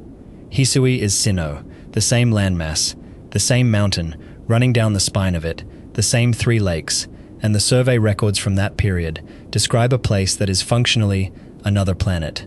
Pokémon were not partners. They were hazards. They attacked on sight, they killed people, and the settlement at Jubilife was a wooden palisade with a watch rotor because the alternative was being eaten. There were two clans with two incompatible theologies who nearly went to war over which of two gods made the world. There were alphas, individual animals grown to several times the normal size and driven into a permanent frenzy by something falling out of the sky, and there were rifts in the air over the mountain that were spitting out creatures and, on at least one documented occasion, a person. And then that entire era closes, and Sinnoh 2 centuries later is a modern region with a working league, gym badges, a functioning economy, contest halls, and a general public who regard the whole preceding period as folklore. Nobody in Hearthome City is worried about being killed on the road to Solaceon. The frenzy stopped. The clans merged into a culture that keeps the old names as decoration, and the single most consequential change in the history of the relationship between humans and Pokémon, the transition from prey to partner, happened in a gap in the record that no professor in the modern era has ever satisfactorily explained. Somebody closed that gap deliberately. That is the reading that fits the evidence. The survey team's own findings, the plates, the accounts of what was standing at the top of Mount Coronet at the end of it, all of that is preserved in fragments, and none of it is taught. Celestic Town keeps a mural. Canalave keeps a library with 3 books in it that most trainers never open. The Sinnoh region's official position on its own founding is a shrug and a legend for children, and the actual documentation exists and is simply not read. Now hold that next to Paldea, because Paldea has the same hole, and it is only 200 years old as well. An expedition went into a crater and did not come back. That is the whole of the public record. There was a scholar, there was a survey, there was a book published afterward that the academic establishment treated as fantasy, and there was a crater in the middle of the country that everybody agreed to stop discussing, and underneath it, running the entire time, was a machine. Not a ruin. A machine, powered, functional, with a door and a control room and an artificial intelligence maintaining it, built by somebody with modern engineering, and left running long enough that a whole ecosystem of animals from other eras established a breeding population in the dark. The public in Paldea does not know that. They know terrestrialization as a sport. They watch it in the gyms, they use it in schoolyard battles, they buy the crystals in the shops, and not one of them has been told that the phenomenon is an emission from a hole in the ground with something at the bottom of it that a researcher opened on purpose and did not close. That is the actual pattern, and it repeats in every region once you have the shape of it. Gallows League knew where Dynamax energy came from and let the stadiums run for 1,000 years. Kalos has a crater under a village with a super weapon in it, and the village sells postcards of the standing stones. Alola's institutions reopened the facility with the freezers in it under a new board of directors. Hoen's Cave of Origin is a real, accessible, physically present location containing the mechanism that regulates the planet's climate, and it is guarded by one elderly gym leader and a locked door. The information is not hidden. That is what makes it unbearable. It is filed. It is in the libraries, in the murals, in the survey notes, in the entries that children read aloud to each other on the routes. Every dark thing in this world's history is already written down somewhere in a building that is open to the public during ordinary hours. The world simply does not read its own records, and the few people who do tend to end up at the bottom of a crater, or on a mountain in a storm, or in a laboratory writing calm-dated notes about a creature they found in a jungle and what they intend to do with its genetic material next. There is a man on a mountain in Kanto who has not spoken to anybody in years, and the League knows exactly where he is, and nobody goes to get him. Start there tonight, because it is the most famous disappearance in the history of this world, and it is treated as a charming legend, rather than what it plainly is. A boy left Pallet Town at 10 years old. He dismantled a criminal organization that adults with resources and authority had failed to touch for a decade. He walked into Viridian Gym, beat the man who owned half the region's black market, took the last badge, climbed to Indigo Plateau, defeated 4 specialists and a rival, and became champion of Kanto before he was old enough to be left alone in a house. And then he went up Mount Silver and stopped coming down. Feel what that mountain actually is. It is not a scenic peak with a path and a rest house. It is a wall of rock at the border between 2 regions with a cave system running through it that has no lighting and no maintained route, and the weather at the summit does not follow the seasons. Snow moves sideways up there, the air thins to the point where your vision narrows and your hands stop working properly. The Pokémon on the upper slopes are not the ones you meet en routes. They are the ones that chose to live somewhere nothing else could, and they are enormous, and they are not curious about you. There is no shelter, there is no supply line, there is no way to receive a message, and a child went up there alone, with a Pikachu that had already been through Rocket's laboratories and the dark under Cerulean, and stayed. The official position of two regions is that this is fine. Kanto's league lists him in the records as a former champion. Johto's trainers pass stories about him, around like a ghost story. His mother is in Pallet Town, in the same house, and she has been standing at the same window for 3 years, and there is no rescue effort on record, no search, no welfare check. A 10-year-old boy solved the largest organized crime problem in the region's history, and the region's response, once he was no longer required, was to let him climb into a blizzard and file the paperwork. That is the shape of every disappearance in this world. Nobody looks. Go to Sinnoh and count the ones who went into Mount Coronet. The mountain runs the entire length of the region, north to south, and it is not a mountain in the ordinary sense. It is the seam. Everything about it is wrong, in a way the local records describe openly, and the local institutions have never acted on. The interior contains a stone staircase that leads to a structure at the summit, which predates the region's written language, and which has no roof, because whatever it was built for did not require one. There are chambers in there that connect to nothing. There is a hall of pillars that opens directly onto the place where time and space were called down out of the sky by a man in a grey coat, and after that night, the summit was simply left as it was. No cordon, no study, no permanent presence. A hiker with a decent pair of boots can walk up there tomorrow.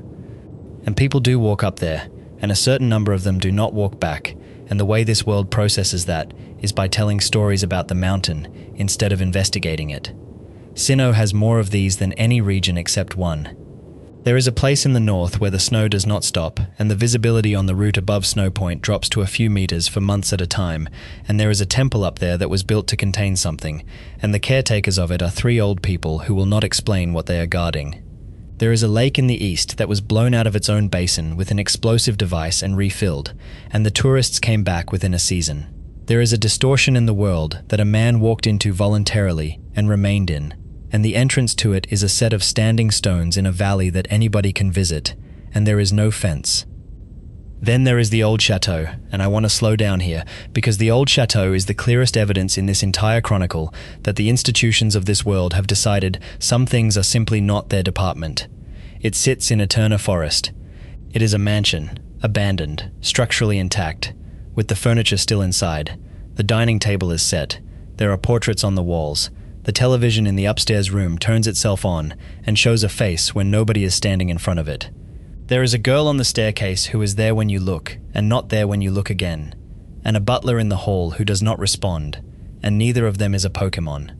That distinction matters enormously, and nobody in the region has ever pressed on it. Sinnoh's own records acknowledge that the building is haunted in the plain sense, that the residents are gone and something remained, and the region's response has been to leave the door unlocked and let trainers wander in at night to catch Ghastly in the corridors. Nobody knows who lived there. Nobody knows what happened to them. There is no name on any registry, no report of a fire, or an illness, or a fleeing, just a fully furnished house in a forest that everyone in the region can name and nobody in the region can explain, and a girl on the stairs.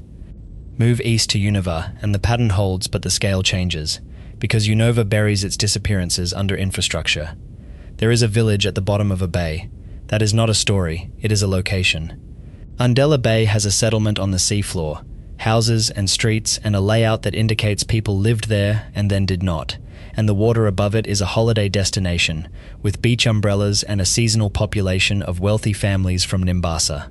There is a resort called Undella Town, where champions keep summer houses, and directly beneath the water they swim in are the roofs of somebody else's homes.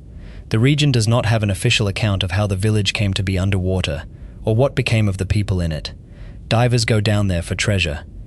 There is also the Dreamyard, which is a burned-out research facility on the edge of Striaton, and the research that was being conducted there was into shared dreaming, and it went wrong badly enough that the building is a ruin, and the project was terminated, and the details were not published.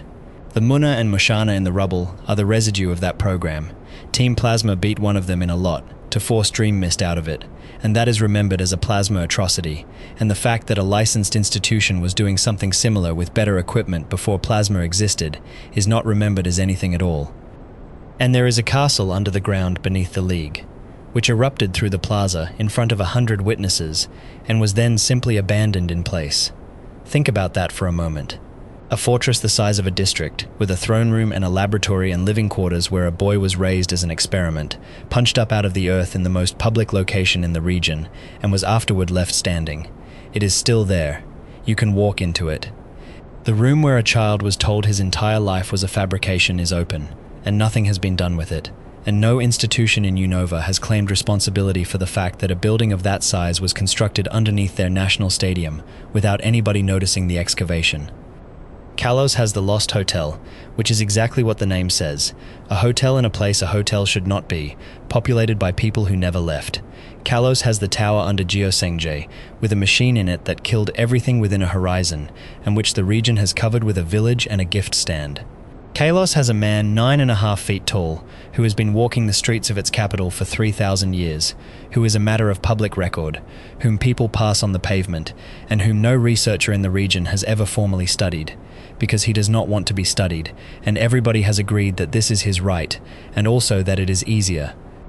Alola has the graveyard on the second island, and the trial in it that is not a trial in the ordinary sense.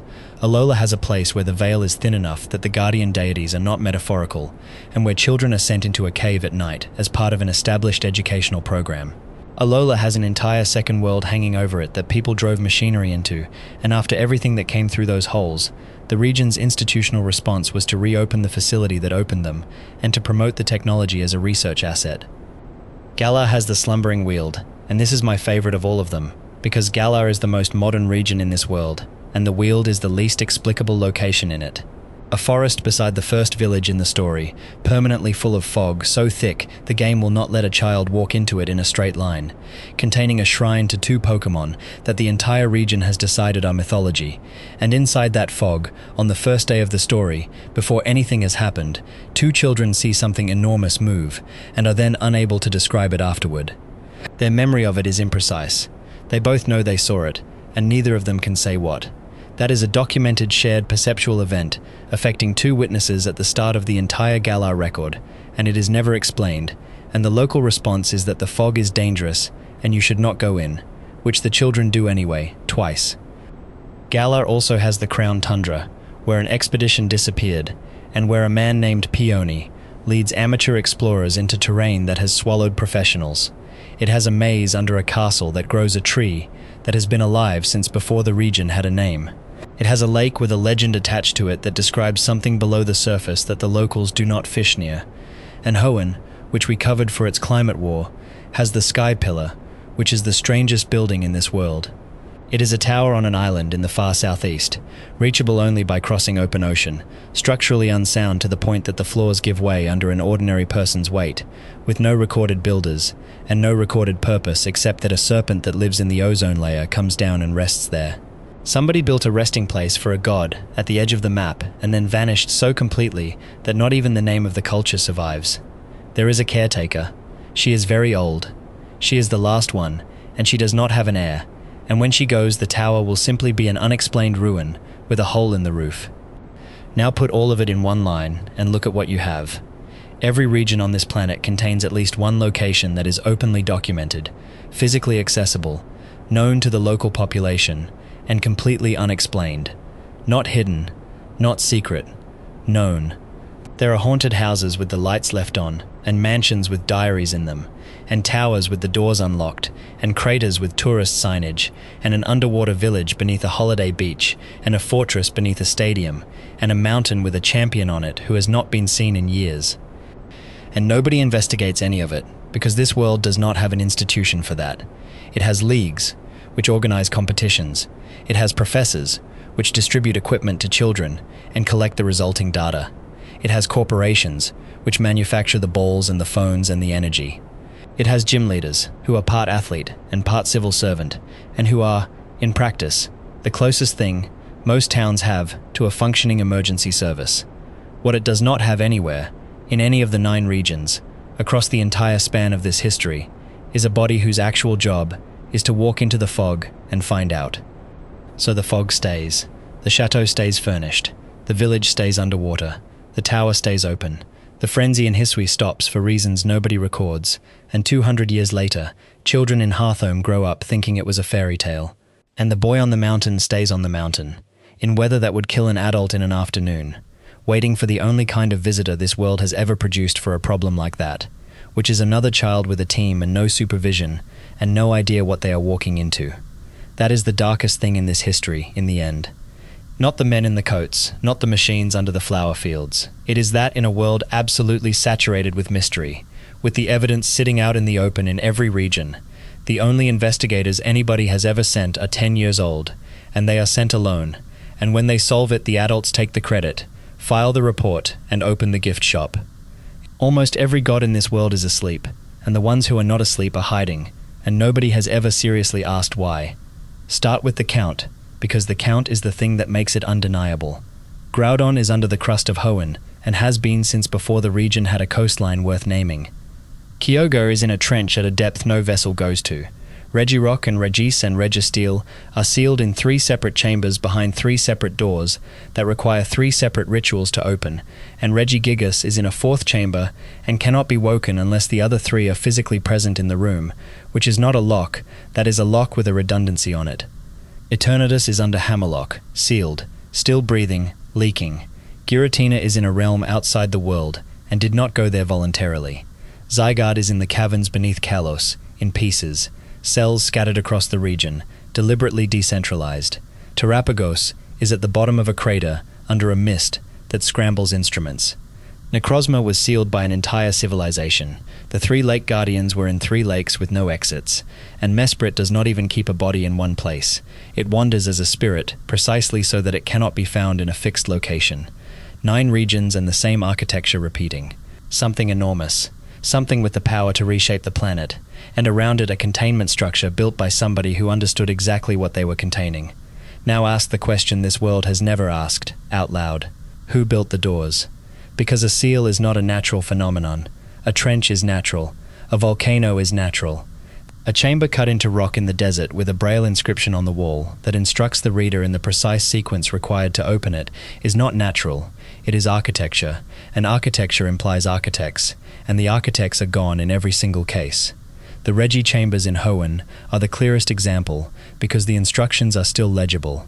Somebody wrote a manual. Somebody carved, in a tactile script, the steps required to open a vault containing a golem that predates their civilization, and then that civilization ended and left the manual on the wall, where any trainer with a Wailord and a Relicanth can read it. Think about the logic of that. If you seal something because it is dangerous, you do not leave the combination written on the door, unless the seal was never meant to be permanent, unless the thing inside was not being imprisoned but stored, and the instructions were left for whoever came next, on the assumption that a future generation would need to take it out again. That reframes the entire structure of this world's mythology, and once you hold it up to the light, every one of these cases starts to look less like a prison and more like a deposit. Consider what actually wakes them. Groudon and Kyogre do not stir on a geological schedule. They wake when 2 orbs are removed from a shrine on an island of graves by human hands. Eternatus does not wake when its energy runs low. It wakes when a man in a pinstripe suit decides the timing suits his announcement schedule. The Lake Guardians do not emerge. They are extracted, with machinery, by an organization with a budget. Regigigas will sleep forever unless a person walks 3 separate golems into a room. Terapagos does not surface until a boy obsessed with power cracks a pedestal in a chamber nobody was supposed to reach. Xerneas and Yveltal do not rampage, they are called. One to be drained and one to be aimed. In nearly every case in this chronicle, the god did not choose to intervene. A human went and got it. Which brings us to the far more uncomfortable half of this, and the part I want you to sit with as you drift off tonight, because it is the observation that reorganizes everything else in the history we have been building for the last several hours. The ones who are awake do nothing. Arceus is described in Sinnoh's oldest surviving record as the shaper of all things, the being from which time and space and antimatter were extruded. The origin. It is not sealed. Nobody has contained it. It sits, by every account we have, in a place reachable through a spear pillar on a mountain that a hiker can climb, and it has been reachable the entire time. And across the whole span of this history, through rocket and aqua and magma and galactic and plasma and flare and aether and macrocosmos, through a man chaining time and space with a red chain on Arceus's own doorstep, through a weapon firing across a continent and erasing an army, through a 1,000-year-old apocalypse waking up under a stadium in front of a live broadcast, the Shaper of all things has not once come down and stopped anything. Not once. Lugia is in a trench beneath the Whirl Islands, and its own record says that if it flaps its wings at full strength, it can raise a storm that lasts 40 days. It stays down there. It has been down there through everything. Ho-Oh circles above a burned tower in a city where it once revived 3 creatures that died in a fire, and has otherwise never involved itself in a single human affair.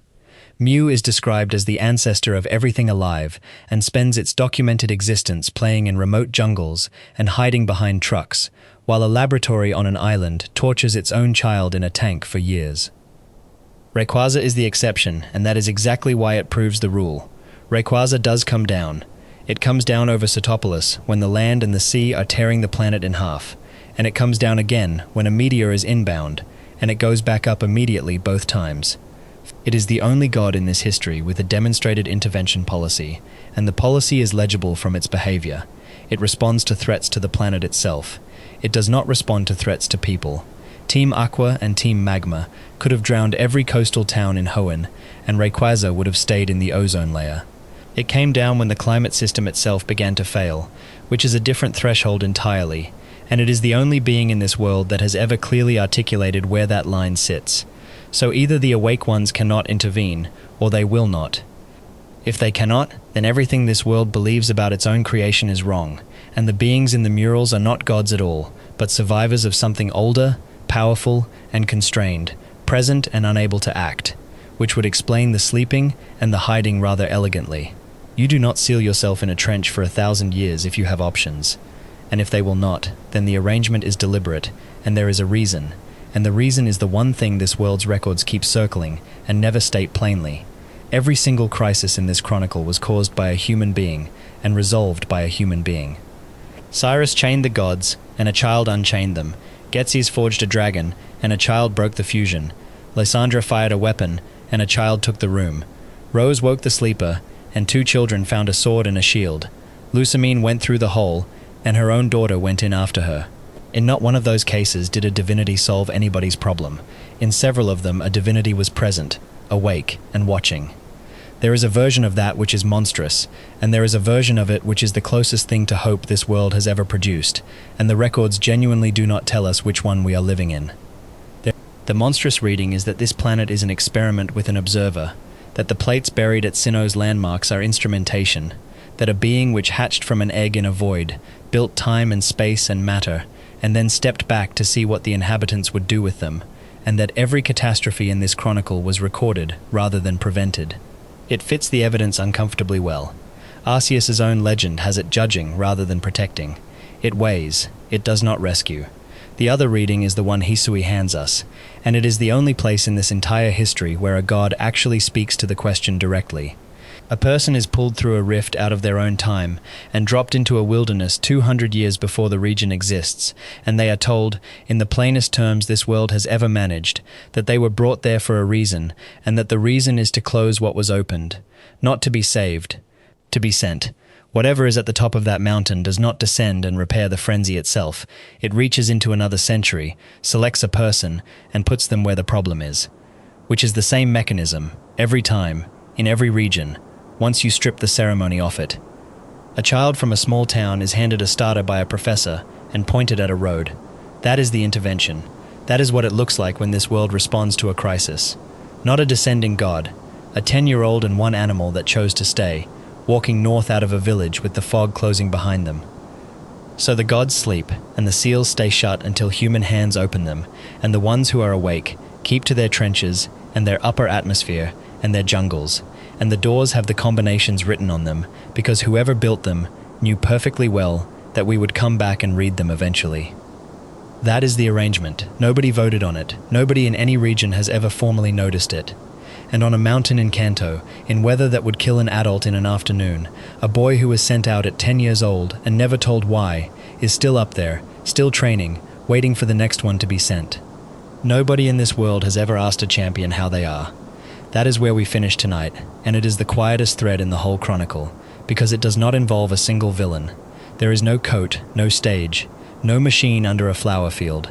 There is only a road out of a small town, and a child on it, and the fact that every single person we have talked about tonight was stopped by somebody who was 10 or 11 years old, and who was never asked, before or afterward, whether they were all right. Think about what we have actually asked of them across 9 regions. A boy from Pallet Town walked out of his mother's house with 1 Pokémon and a research device, and, within a year, had been inside the Cinnabar mansion and read that diary. He had been in the tower at Lavender, where the dead do not settle, and he had stood in front of a Marowak that was killed by men in black uniforms, and had refused to leave the building where it died. He had been under Silph company, while armed adults moved floor to floor. He had walked into a gym in Viridian and beaten the head of the largest criminal organization the region has ever produced, and then he had gone up to Indigo Plateau and beaten 4 specialists and the boy he grew up with, and then he was champion, and then he was 11. And then he went up a mountain and stopped talking. We covered that earlier tonight as a disappearance, as an institutional failure, as something nobody investigated. But sit with it from the inside for a moment.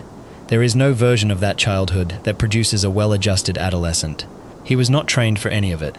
He was handed a Pokédex by a kind old man in a lab coat and told to fill it in, and the filling in of it involved being underground in the dark with a criminal syndicate at an age when most children are not allowed to cross a main road alone. When it was finished, the region held a ceremony and put his name in a record, and then had absolutely nothing further to offer him, because this world has an elaborate infrastructure for producing champions, and no infrastructure whatsoever for what to do with one afterward. So he climbed to the one place on the map where nobody would expect anything from him again, and he stayed there, and the world decided that was mysterious and romantic, rather than a child who could not come back down. The pattern repeats and it repeats and it repeats. A child in Hoenn stood inside the Cave of Origin, while the sea rose on one side of the crater, and the rock went white-hot on the other, with the region's climate system failing overhead, at an age where the biggest previous decision they had made was which of 3 Pokémon to accept from a professor who was being chased across a field by a Poochyena at the time. A child in Sinnoh followed a man into a realm where gravity does not work, and the sky is violet, and nothing is the right way up, and beat him there, and then had to climb back out and go home, and presumably sit at a kitchen table in Twinleaf Town afterward, and be asked how their day was. A child in Unova stood in a throne room in a castle that had erupted through the ground, and watched a man destroy his own son with words, in public, and then had to physically stop that man from killing him.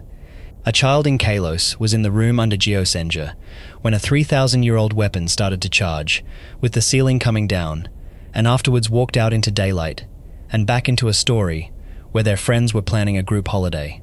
A child in Alola went through a hole in the sky into a dead world to retrieve somebody else's mother. 2 children in Galar were told to go home and let the adults handle it, and then handled it, on the roof of a stadium, on live television, while the sky was the color of a wound. Not one of those children was given a debrief. Not one of them was given so much as a conversation with an adult afterward whose job it was to ask what that had been like. The League does not employ anyone for that. The professors certainly do not. The professors hand over the device and take the data back at the end, and thank the child for their contribution to science. And then there are the rivals, who are the part of this that I think is genuinely the saddest, because the rivals are the control group. Every region gives you one. Another child, same age, same starting line, same professor, same road. And you watch what the road does to them, and it is almost never good. Blue is the clearest case. He is insufferable at the start, and he has earned the right to be, because he is genuinely the best young trainer Kanto has produced in a generation, and he does it. He actually does it. He becomes champion. He sits in that chair for something under an hour before a quieter child from the same street walks in and takes it off him, and his grandfather arrives and, in front of him, in that room, tells him he lost because he did not love his Pokémon enough. That is the last thing that happens to him in the story. Years later, he is a gym leader in Viridian, running the gym that used to belong to Giovanni, and he is kind, and he is helpful, and something has visibly gone out of him. Silver is a child who was raised by Giovanni and abandoned by him, who steals a Pokémon in the opening minutes because he has been taught that taking things is what strength looks like, and who spends the entire story slowly working out that he has been wrong about everything since birth. He gets a redemption, and it is real, and it costs him the whole of his childhood. Hugh in Unova is a boy whose sister's purloin was taken by plasma years before the story starts, and he is angry for the entire length of it, and that anger is the only thing organizing him. Bede in Galar is an orphan, sponsored by a rich man, who drops him the moment he becomes inconvenient. Gladion left home with a stolen manufactured animal because the alternative was staying in a building with those freezers in it. Arvin in Paldea spends an entire story trying to save a dying dog while being raised by a recording of a parent who chose a machine over him. Kieran, in the depths under Blueberry, is a shy boy who is beaten by a friend so many times that the losing rewires him, and by the end he has won everything and has nobody left. These are the children this world produces on purpose. Not by accident, and not through villainy. This is the ordinary output of a system that licenses 10-year-olds and then measures them against each other for public entertainment. And the adults, the ones who are supposed to be at the top of it, are not doing much better. Leon was champion of Galar from the age of 10, and undefeated for a decade. And by the time we meet him, he is a man who cannot navigate a city he lives in, who is nervous in ordinary conversation, and who has clearly not had an unobserved moment since primary school. Cynthia is described everywhere as the strongest trainer alive, and she spends her time wandering ruins and reading old records alone, and there is a reading of that which is scholarly, and a reading of it which is a person who cannot be in a room with people who are frightened of her. Stephen Stone hands his own championship over, almost gratefully, and goes back to looking at rocks in caves. Iris was a child champion too. Diantha acts professionally, which is to say she spends her working life being somebody else. Alder lost his own Pokémon and walked away from the throne entirely, and wandered for years. There is not one contented champion in the entire history of this world. So what is it all for?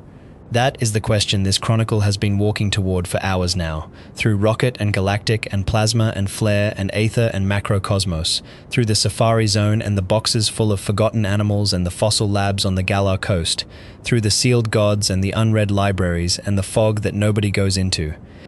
And I think the answer is in the only thing that has appeared in every single chapter, without exception. Every organization in this history proposed a correction. Giovanni's was money and control, and it was the smallest and most honest of them. Cyrus proposed deleting the human spirit because his own had never worked properly, and he assumed the fault was universal. Ghetsis proposed separating us from them, and profiting from the gap. Lysandra proposed a smaller and more beautiful world with fewer people in it. Lusamine proposed freezing everything she loved at the moment it was most lovable. Rose proposed borrowing against a catastrophe. Archie proposed the sea, and Maxie proposed the land, and neither of them could hear that they were saying the same thing in opposite directions. Sada and Turo proposed simply not closing the door. Every single one of those was an argument about how the world should be arranged, made by an adult with resources, and every single one of them was refused in the same way, and it was never once refused by a counter-argument. It was refused by a demonstration. It was refused by a child standing in a room with a team behind them that was not ordered to be there. That is what all of it comes down to, not the badges, not the league, not the record in the Hall of Fame. In every one of these confrontations, in the throne room and the crater and the caldera and on the roof of the stadium, the deciding evidence was that the creatures standing behind the child could have left at any moment and did not. Cyrus could not produce that. Ghetsis, who spent his entire life on the theory of it, could not produce it. Lysandra had everything money buys and could not produce it. That is the only thing this world has ever been able to say back to a person who has decided that existence needs correcting, and it turns out that it is enough, and it has been enough 9 times in a row, across 9 regions and 40 years. The gods sleep, and the doors have the combinations carved into them, and the fog stays in the slumbering weald, and the boy stays on the mountain. The institutions do not read their own records. The corporations keep the lights on. The Safari Zone opens tomorrow at 9. And somewhere tonight, in a house at the edge of a village, in a region that has not needed saving yet, there is a child asleep who is about to be handed a Pokémon by somebody in a lab coat and pointed at a road, and they will not be told what is out there, and they will go anyway, and something small will choose to walk beside them, and that is the whole of it. That is the entire defense this world has ever had, and it has never once failed. That is the complete history of the darkness in the Pokémon world, told in one story across 9 generations of triumph, tragedy, and transformation. What did you think of this journey? I would love to hear your thoughts in the comments below. If this changed your perspective or taught you something new, consider subscribing for more mind-expanding content.